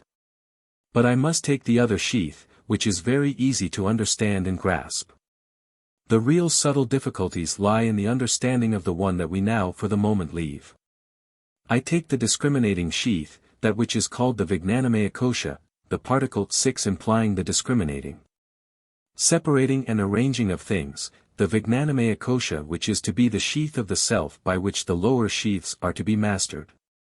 Into that sheath experiences are reflected from the Manomaya Kosha as ideal concepts, into it is reflected everything which in the Manomaya Kosha is collected. The one is the collector and elaborator, the other is going to arrange and to discriminate, to have the whole of this elaborated collection as material to work on. The whole of this as material by which it is going to gain higher consciousness and a more perfect cognition of the individual self. For what is the process of Atma in this sheath? It works on the internal images, it works on those ideal and elaborated forms reflected into it from the other sheaths. It works on them and elaborates them further, and it has its special work, what we call abstract reasoning of the loftiest kind. No longer sensations, no longer perceptions, no longer the making of ideas, or the elaboration of ideas, but the discriminating between them, then the arranging of them, and then the reasoning from them. So that the special work in this sheath is the work of abstract reasoning, dealing with pure ideas, separated from the concrete presentations, the realm of truth, no longer so illusory as the other. For here we have the abstract and not the concrete, the pure internal working no longer confused by the senses, nor in any way interfered with by the outer world. There is pure intelligence, clear vision, intelligence unmoved by the senses, intelligence tranquil, strong, serene. That sheath must be realized, that sheath must be understood, for there lies the creative power of meditation, there lie all the energies that grow out of one, pointed contemplation. There is the creative sheath of man, as in the cosmos divine ideation is the creative sheath whence all comes forth. For just as in the first lecture I reminded you that in the divine form of Sri Krishna as shown to Arjuna, the divine eye when given to Arjuna saw all forms of living things which in the universe could exist, so in this sheath of man. In ideal reality, there exist all forms that can come forth, to which objective reality may be given by this creative power. That is the force of Atma in the sheath with which I am dealing, for the outgoing energy of Atma in this Vijnanamaya Kosha is the force which dominates and molds everything that is external to it. From which the creative energy of Atma can work through the lower sheaths when they are purified. We can now take another problem, so easy once we have reached this point that one wonders why it was so confusing and difficult before we reached it. That with which we have to deal are will and desire. What is desire? Desire is the outgoing energy of Atma, working in the Manomaya Kosha, and attracted by external objects. That is, desire is outward-going energy attracted from without, and its direction governed from without. What is will? Will is the outgoing energy of Atma working in his Vijnanamaya Kosha, and dealing no longer with choice directed from without but with choice initiated from within, molded on the internal images by a process of discriminative reflection. So that the outgoing energy is guided from within in its direction, whereas in desire it is attracted from without. The direction in one case comes from the external object, in the other from the inner life that chooses and wills. Hence what you call strong and weak will in men. What is weak will in man? A man with a weak will is the man that is always drawn by desire towards external objects that attract him and goes after them. He is weak in will. Why? Because he does not rule himself, choosing his road by the power of memory, reason, judgment, and discrimination, and everything that should make him steady in the midst of a moving universe. He is drawn out by the external object and goes out after everything that attracts him by a desire for contact, and he goes as circumstances attract him. If he be surrounded by temptations, if he sees something pleasant, he desires to obtain it. If he sees beauty he desires to enjoy it, so he is at the mercy of external circumstances, and we say that the man is weak and we never know what he is going to do. But the strong-willed man is the man who having gathered together all these experiences and having translated them into ideal forms, compares them and arranges them. And discriminating between them and understanding the connection between pleasure and pain, and understanding the sequence which sometimes makes a momentary pleasure the womb of a future pain, he, knowing all this and remembering, chooses from the inner standpoint. And the outer circumstances may be exactly what they like, the inner man stands unmoved and chooses as he knows. Here I find I must leave the subject for this morning. In truth these two sheaths are completed, as far as in so brief a space I may complete them. And I need only in closing say this morning that this inner man passes from birth to birth, carries on his memory life after life. These ideal forms persist in the sheath. These ideal forms brought out of one life are carried on into another, and so are continually growing, until the highly evolved ego begins to be master of the lower sheaths, and the creative force that resides within comes forth. And he is no longer guided from without. For the process of evolution leads to the controlling of the lower by the higher, the less differentiated by the more highly evolved. So that in this sheath sovereignty shall at last be centered, and all shall be obedient to the impulse of the one within. Coming back to birth, it picks up the lower deva elements it left for a while, and it has to bring them back time after time until they are absolutely subject to its will. It contains all the essence of all experiences. It contains the very inner quality of everything through which it has passed on earth. Now you will see why it is written that as the wind passes through a garden of flowers and does not pick the flowers but takes the fragrance from them and goes on fragrance-laden, so also Atma passing over the garden of experience gathers. Not the facts, sensations and phenomena, but as it were the fragrance, the ideal form of each, and goes on with all this aroma of experience fragrance-laden into the bosom of its God. The object of the sheaths. We have studied during the last 3 mornings the question of Atma manifesting through certain sheaths. And we have dwelt at some length and with some care on the 2 outer sheaths whose special work is that of collection. Then with the 2 inner sheaths whose special work is that of elaborating that which has been collected from without and transmitting the results, and that of assimilating that which has been collected and transmitted. Today we have to deal with the last of the sheaths, and then I purpose to sketch for you, very imperfectly, the method of the working and the use of the sheaths. So that we may thus complete our subject and have it, however rough and poor in its outline. Yet that outline complete, and then by further study for ourselves and above all by further meditation we may succeed in filling in the details that are lacking and come to a real understanding of the whole. Now the great difficulty that lies before us this morning in trying to gain any idea at all of the nature of the Anandamayasha is that a state of consciousness which has not been experienced by a person is a state which that person is unable to conceive or to understand. There are many states of consciousness in the universe as various as the various kinds of living things, and all is life.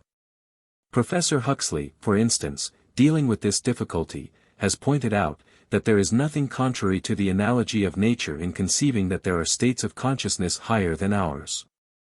That as there are many lower than the human, so there may be many states of consciousness that rise above that which we speak of as the human, that there may range above us, stage after stage, grade after grade, consciousness after consciousness. Becoming loftier and loftier, greater and greater, wider and wider in limits, consciousness ever expanding, until it is possible to imagine, although not to understand, the consciousness that shall include everything that exists. And then he, Professor Huxley, points out that such a consciousness would be as much higher than ours as the human consciousness would be incomprehensible, say, to the consciousness of a black beetle, and we may add, as incomprehensible to us in its workings as ours to the black beetle.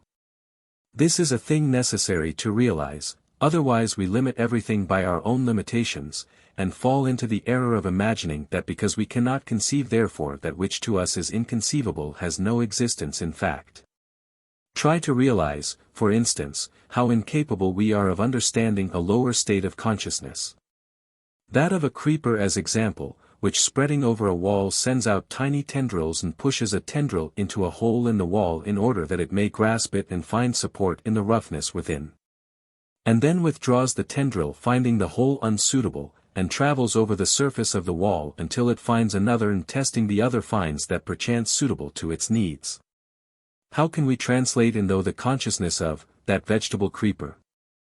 How can we realize in our consciousness, so different, what is the impulse that makes it follow its path, that makes it go into a particular hole, enables it to know that it is unsuitable, and to search for another which is suitable wherein it remains? What dim, vague and strange consciousness is it which thus communicates what is necessary for the growth of the plant, and yet shows us nothing that we realize as consciousness in action, in feeling, in anything that we can identify with our own? And then conceive again for a moment, for I want you to realize this, ere I put what I know will be so difficult even to sense, try and think what it would be if some lower animal, some insect or fish or quadruped, seeing a philosopher sitting in abstract contemplation, trying to deal with some mighty intellectual problem, insensitive to outer impressions, concentrated within the realm of mind. If that lower creature tried to understand the working of the mental consciousness of the philosopher, and to judge whether he was wise in his method, whether he was wasting his time or no, you can realize how foolish would be the attempt, you can realize how incompetent would be the judgment. Try then for a moment to realize that there may be above you more than there is below you, a condition of consciousness as much mightier than that you know in the brain, as yours is mightier than the consciousness of the plant, of the insect, of the fish or of the quadruped. And then, not so much thinking, but, if you will, trying to sense and to feel, follow consciousness inwards and feel that which cannot be translated into words, try and sense a possibility, where Atma, clad but in the Anandamayasha, begins in that last sheath to come face to face with itself which is Brahman, that sheath making a delicate film of separation which still will preserve the duality necessary for the recognition, and at the same time being so thin, so delicate, and so subtle, that it seems well nigh as though the knower and the known were one. The one sheath remains, for without a sheath no manifestation. Without a sheath there would be unity, and then all thought as we know it ceases, our form of consciousness is impossible. Brahman cannot act without the sheath of the universe that he makes for himself. Brahman cannot act in manifestation without the sheath which makes manifestation possible. Having, as it were, centered all life and energy within the last sheath, the sheath of bliss, Anandamayasha, then let us listen for a moment to the sacred words which give some glimpse of the glory, and may lead us into some dim sense of that which lies beyond the veil. It is written, He, all-wise, all-knowing, glorious in the world, in the divine town of Brahman, placed in the ether, standeth Atma, of the nature of mind, ruler of prana, of the body, of food. Concentrated in the heart, by the knowledge of that, the wise behold the radiant, whose body is bliss, immortal. 24. There are moments, supreme and rare moments, that come to the life of the pure and the spiritual, when every sheath is still and harmonious, when the senses are tranquil, quiet, insensitive, when the mind is serene, calm, and unchanging. When fixed in meditation the whole being is steady and nothing that is without may avail to disturb, when love has permeated every fiber, when devotion has illuminated, so that the whole nature is translucent. There is a silence, and in the silence there is a sudden change, no words may tell it, no syllables may utter it, but the change is there. All limitations have fallen away. Every limit of every kind has vanished. As stars swing in boundless space, the self is in limitless life, and knows no limit and realizes no bounds, light and wisdom, consciousness of perfect light that knows no shadow, and therefore knows not itself as light. When the thinker has become the knower, when all reason has vanished and wisdom takes its place, who shall say what it is save that it is bliss? Who shall try to utter that which is unutterable in mortal speech, but it is true and it exists?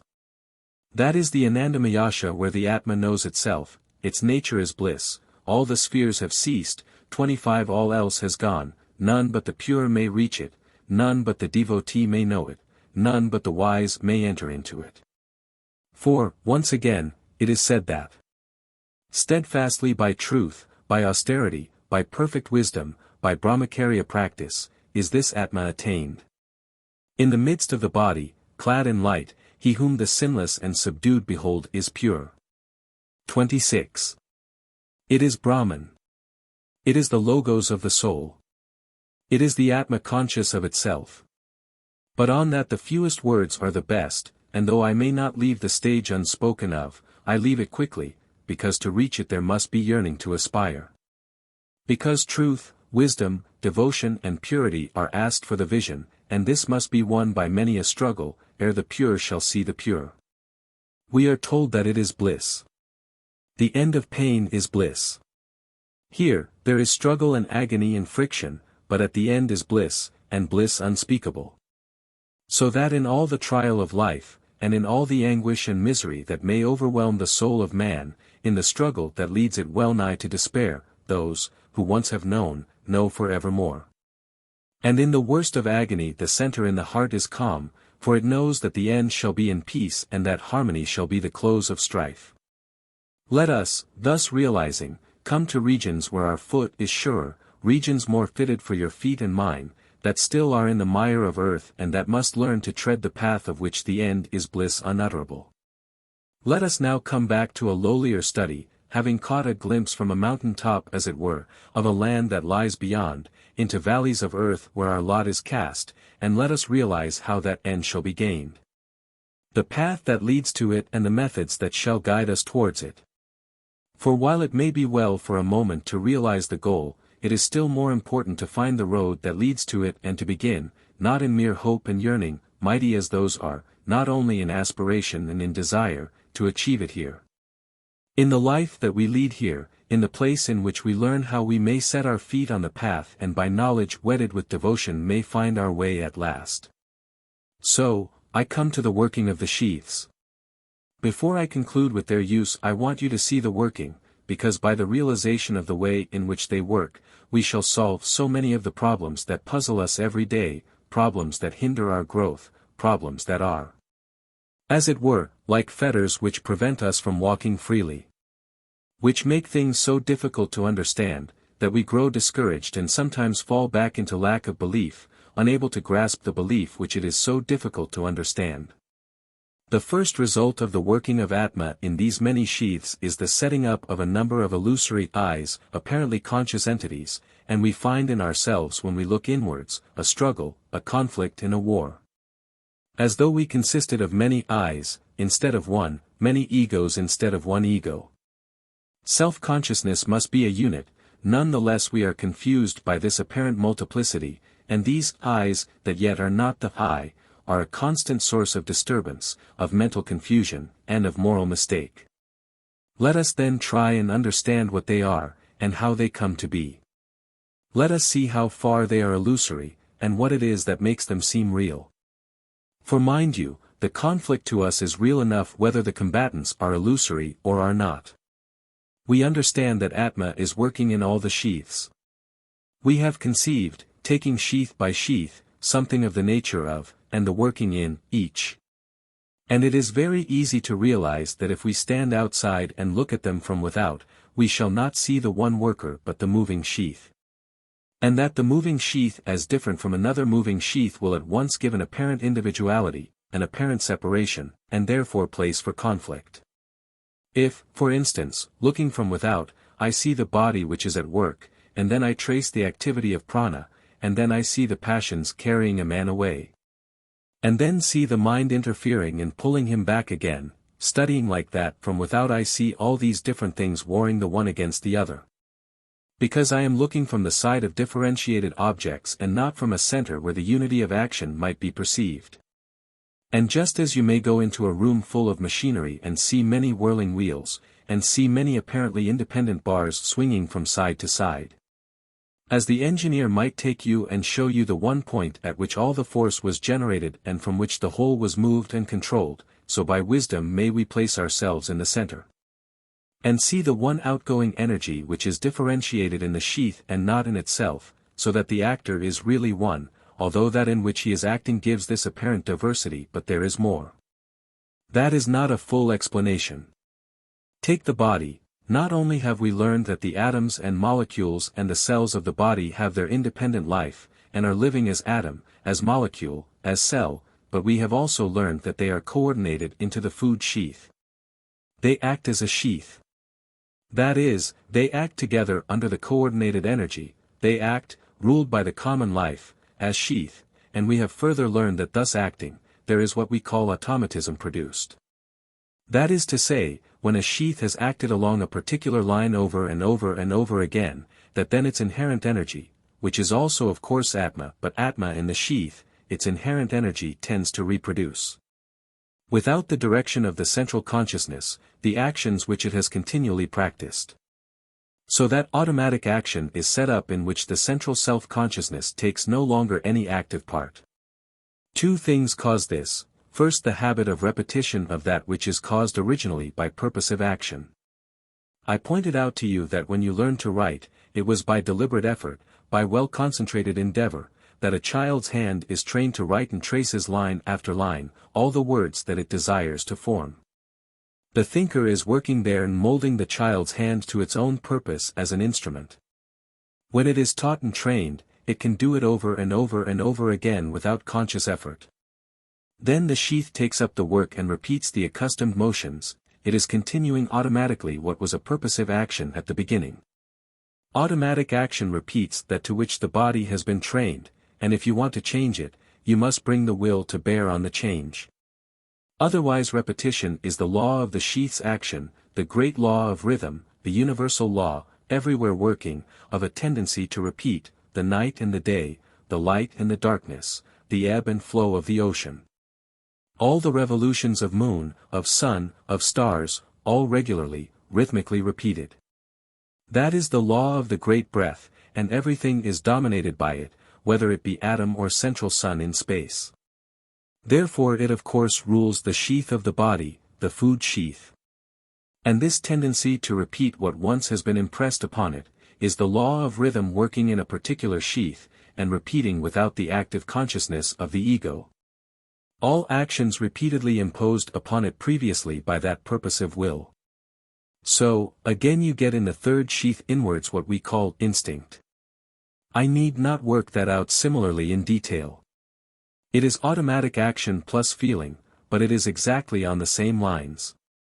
Acts which have been done over and over and over again are repeated unconsciously as we see. Coming on then still further, you find the beginning of the third eye, partly conscious of itself, because it remembers partially. That is the brain consciousness which has memory, although a fragmentary one, of the life during which it has been working. You get in every one of us this brain consciousness of the I, which is based on a partial memory, that is the memory of the life during which it has been the organ of the thinker. And then there is the real I, whose consciousness is able to stretch back to every life behind it, and that contains as receptacle every experience that in myriads of lives has been gathered. Thus all these I's are there, and only one is the real I, but when a sheath reflects its illusory I onto the real one, then the real I lends its own self-consciousness to the reflection thrown onto it by the sheath, and so you have this apparent reality which is illusory, and is lent by the one consciousness, which transfers to that which it looks on as separate its own individuality, and gives to the reflection within itself the apparent and deceptive reality of life. So might you take an image in a mirror for the real man.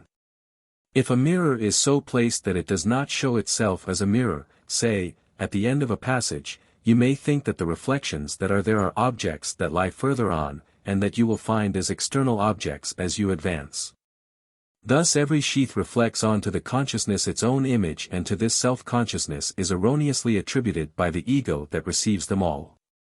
Now you will find that a light is thrown on our limitations, our individual karma, by this view. See how the self-conscious ego must be limited by the working of the sheaths. See how that which in the past it has done, and which comes back to it as the automatic action of the body in the astral, which comes back to it in the manomaya kosha, as feelings, as emotions, as instincts. Every one which it has gathered in its pilgrimage through many lives. How all these must govern, limit and control it, when it comes into these sheaths for any particular life. You cannot separate one life from another.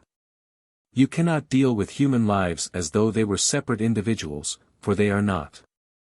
The life that you are in now is to the ego but as a day. Death is as the night which closes it.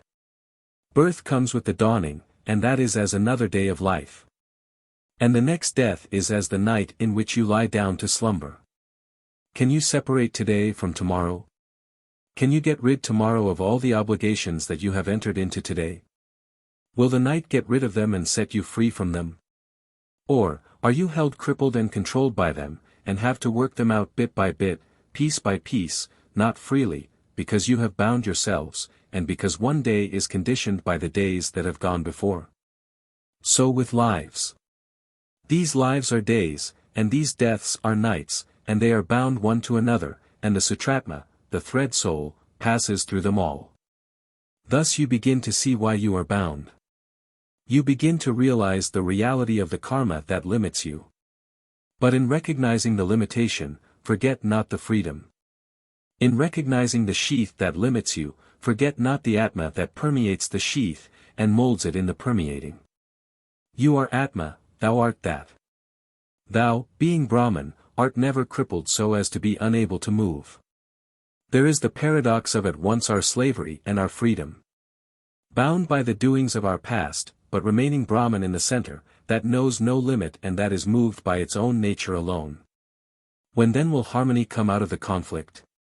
Clearly when they all are subordinated to the one life, and when everything comes from the vibration from within. There is the end of strife. When the self has permeated and dominated everything, and in the higher sheaths has gained self-consciousness, and gradually self-consciousness on every plane, then inasmuch as all the vibrations will come from within. And none outside will have power of spreading disturbance, then there will be perfect harmony and coordination between sheath and sheath. That is why the true yogi knows no disturbance. That is why the true yogi is ever harmonious and serene. Though the sheaths are there, no outer vibration may avail to make disturbance. Though the sheaths are there, they will not answer to anything that comes from without. They know their master. They recognize the hand that holds them. They are like the well-broken horses of a chariot, answering only to the hand of the driver, which no longer is rigid but light and easy as the hand of a child. Then there is perfect harmony and peace and bliss. We have to study the use of the sheaths, our last point. Why all this conflict and work? Why all these many sheaths, and these myriads of lives, and these millenniums of years? Why these countless successions of lives and deaths? Why this endless procession, as it were, of the days and nights of Brahma? Why all these? Let us see if we cannot understand. Let us see now if, with the knowledge that we have been trying to gather together, we cannot understand something of the purpose of the universe, something of the outcome which makes it worth while that a universe should be. We have seen that there is the gathering of knowledge. But to what purpose? For mere gathering is not sufficient. The gathering of knowledge by each sheath is for this purpose, namely, that the knowledge may remain for use, while that which is its material shall be powerless for disturbance. We have seen that the outside universe shows itself to our senses by way of vibration, and that these vibrations shake the sheath. We have seen further that while knowledge is gained by these vibrations in the sheath that thus answers to the vibrations from without, in the progress and the growth of the ego, the individual, all this knowledge becomes reflected in an ideal form. And is finally realized by the ego, not as affecting itself, but as having been gathered for the purpose of use. The whole process of development consists in this. That you learn to touch, that you learn to feel, that you learn to know, and then, gathering that up, you possess the whole of it for utility, while it has lost its power to disturb you and so to fetter you to the acts that you perform. Easily I think, in a few phrases, can I show you the steps of this growth. Cast your mind back to that point of junction that I spoke of yesterday, where the baby ego, so to speak, was born by the joining of the two lives. That ego knows nothing of the world into which it has come, literally a baby soul, unconscious of law, ignorant of everything that surrounds it. There is only in it desire, outward-going energy. It goes out, attracted. Sometimes it enjoys. It goes out again. Sometimes it suffers. It shrinks back. On and on it goes like this, through the whole of the life, through many lives, and after a considerable time, it begins, as I hinted to you yesterday, to make the connecting link between the sensation of pleasure or of pain and the outer object, and that is the first thought. That thought being a perception, i.e., the connection that joins together the object and the sensation, and so makes the material on which reasoning may be possible. Thus gradually going on, the baby ego begins to gather experience, and learns that there is law. The result of all this feeling of pleasure and pain, and of joining together the pleasures and pains with outer objects, of the reasoning upon them. All this teaches this child ego growing out from babyhood to childhood, teaches it that it is in a world of law, and that wherever there is pain it has struck itself against the law. Teaches it that only by obedience to the law can it avoid pain and find the harmony that is pleasure. Many hundreds of lives are needed to learn this perfectly, many hundreds of lives, as we count lives, to the self they are but one. During each of these, lessons are learned. Just as in the present human life we went to school, and just as we passed from class to class as we learned more and became worthy to go higher, and from school to college and from college into the outer life of the world. So it is with this ego, this individual, that is growing in many lives, passes from one life to another, passes from one stage to another. Then gathering knowledge in each life it comes back wiser than it was before, until it gains its manhood and has something of the knowledge of the world in which it is to live and work, and then it gains something more. Using the sheaths in this way, it kills out desire by experience. For, it learns that, although there are many desires that, being in harmony with law, give pleasure, nevertheless, they sometimes turn into wombs of pain, by the great law that is impressed on all that is not Brahman as reality, the law of change. The law of weariness. You enjoy a legitimate enjoyment, and you get tired of it. When you have enjoyed it to the full, you are worn out and you get a feeling of disgust and you are weary of it. You eat legitimate food and enjoy, and the appetite is satisfied, and it turns aside from that which attracted it. So with every material satisfaction. You enjoy it, yes, but it cloys. You become satiated and weary. That is the only way of finally getting rid of desire. Desire vanishes when you realize that all desires that are not directed to the permanent have in them the element of pain. When you find that time after time the joy is followed by weariness, you say, of what avail is it to enjoy for a moment and then to be weary? Let me seek joy where joy is permanent, and where, the more I have, the deeper shall be enjoyment in peace and happiness. For there is this difference between material and spiritual bliss. The one cloys and disgusts, while the other increases with every new consumption. With every increase there is still more increase that lies beyond. That is the difference between the life of the divine and the material, between the life of the inner self and the life of these outer sheaths. Never shall desire be dead till that lesson is learned, and the self turns inwards to its own center, which is infinite, in which bliss can never be exhausted nor lost. And so, the use of the sheaths is not only to gather knowledge, and not only to learn the law of pleasure and pain, but also to get rid of the root of desire, without which there never can be peace and bliss unspeakable. And then there is the third use which I was going to say is the most important of all.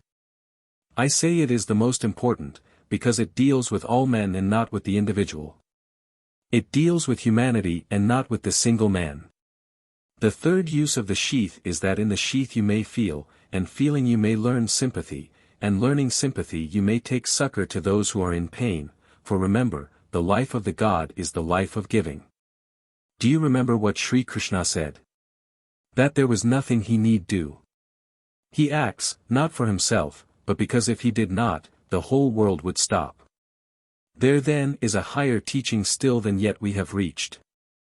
The use of the sheaths is that we may learn sympathy by suffering, and knowing what it is to be in anguish may carry help to our fellow, who has not learnt the lesson. We feel in the sheath. How shall we sympathize? Sympathy is only perfect when pain is felt in the sheath, vibrating to every throb of agony from the outside world, but when the self knows itself as separate from the sheath, and realizes the pain, feels it in the sheath, but is not disturbed in itself by the vibration that is agonizing the sheath in which it is clothed. Try to follow the thought. It is possible to feel pain with the uttermost anguish. It is possible to feel the whole of your outer world throbbing with agony and with anguish that needs your whole will to master it. It is possible that the manomaya kosha shall be full of pain and every fiber strained almost to the breaking point, and yet that the self within, knowing the pain and feeling it by reflection, and entirely conscious of every throb of agony, is yet absolutely still, calm and unshaken. No pain touches it, though the pain is felt in the sheath, and it can act with perfect steadiness, with perfect wisdom, unblind by the pain and unshaken by the anguish. And therefore absolutely at human service with every expanding energy and with every force that it possesses. There is the triumph. When man by myriad lives has reached a certain point, when man by myriad lives has reached the entrance of what is technically called the path, then the guru comes forward to take that man in hand, to lead him along the path of discipleship and give him the final lessons in the understanding of the sheaths and of the self. And then along that path, with the guru, who guides him, he goes for still a few more lives learning these final lessons, and having learned them, and being there within the sheaths, and yet, in a strange kind of fashion, separated. Then there comes at last the point where the soul, the individualized self, absolutely free from all desires and yet dwelling within the sheaths, stands where it may go onwards into freedom, or turn backwards to help the world. If it wills, it has a right to go onward, onward into bliss, onward into all consciousness, onward, having conquered all the regions of the universe, into the one, the unlimited, the all. Or it may, if it wills, turn back, not again to be in bonds, not again to be fettered, not again that desire shall grip it and tie it to birth and death. But by a voluntary choice, by a self-made decision it says, I will not have final peace till my brothers share it, I will not have final liberty that is not shared by my brothers, and enjoyment which is not theirs. I will not take nirvana for myself and leave my brothers in the bonds of birth and death, in their ignorance and in their darkness, in their helplessness and in their folly. If I have won wisdom, I have won it for their enlightening. If I have won strength, I have won it for their service. If I have learned to vibrate in agony for man, what avail is it then to throw aside the sheaths and go on where no agony is useful? I will stay where I am and will work for man. Every pain of man shall strike me. Every agony of man shall touch me, and shall wring my heart. Every folly of man shall be my folly by identification with humanity, and every sin and crime of theirs my suffering until the whole of us are free. Such is what we call the Master. Such is the Mahatma of the Hindu, the Aseka of the Buddhist, the supreme and the liberated self that remains voluntarily within the sheaths as long as its brethren are in bondage, and puts itself at human service by the supreme act of renunciation. To remain in bondage till the whole are free, and to go into nirvana when all can go hand in hand with him. There is the purpose of the sheaths, there is the sublime triumph, there is the glorious ending. When the Manvantara is over, there shall be myriads of individuals as the results of that Manvantara, and at their head, these triumphant ones who have led them onward, have taken them onward into rest, into nirvana, of which no words may speak. To the place of peace and rest and all consciousness, that is in store for humanity. And then on the other side those who have triumphed bring back their memory, their individuality, and their knowledge, to the building of a new universe, to the making of a new race. They are the sons of mind that I spoke of yesterday, who came to the help of the world, so that the baby egos might be formed and the new individuals might start. Thus do the Mahatmas of the past Manvantara come back, as it were, as gods for the building of the worlds. That is the possibility for all who choose the whole instead of the individual, who choose love instead of selfishness, and service instead of gain. We must begin it today. We must begin it in our lives, in duty to wife, to child, to nation, to humanity. Never is a great one made save where the smaller duties are first accomplished, and that which in the end is a Mahatma, at the beginning was a self-sacrificing Grasta in the home.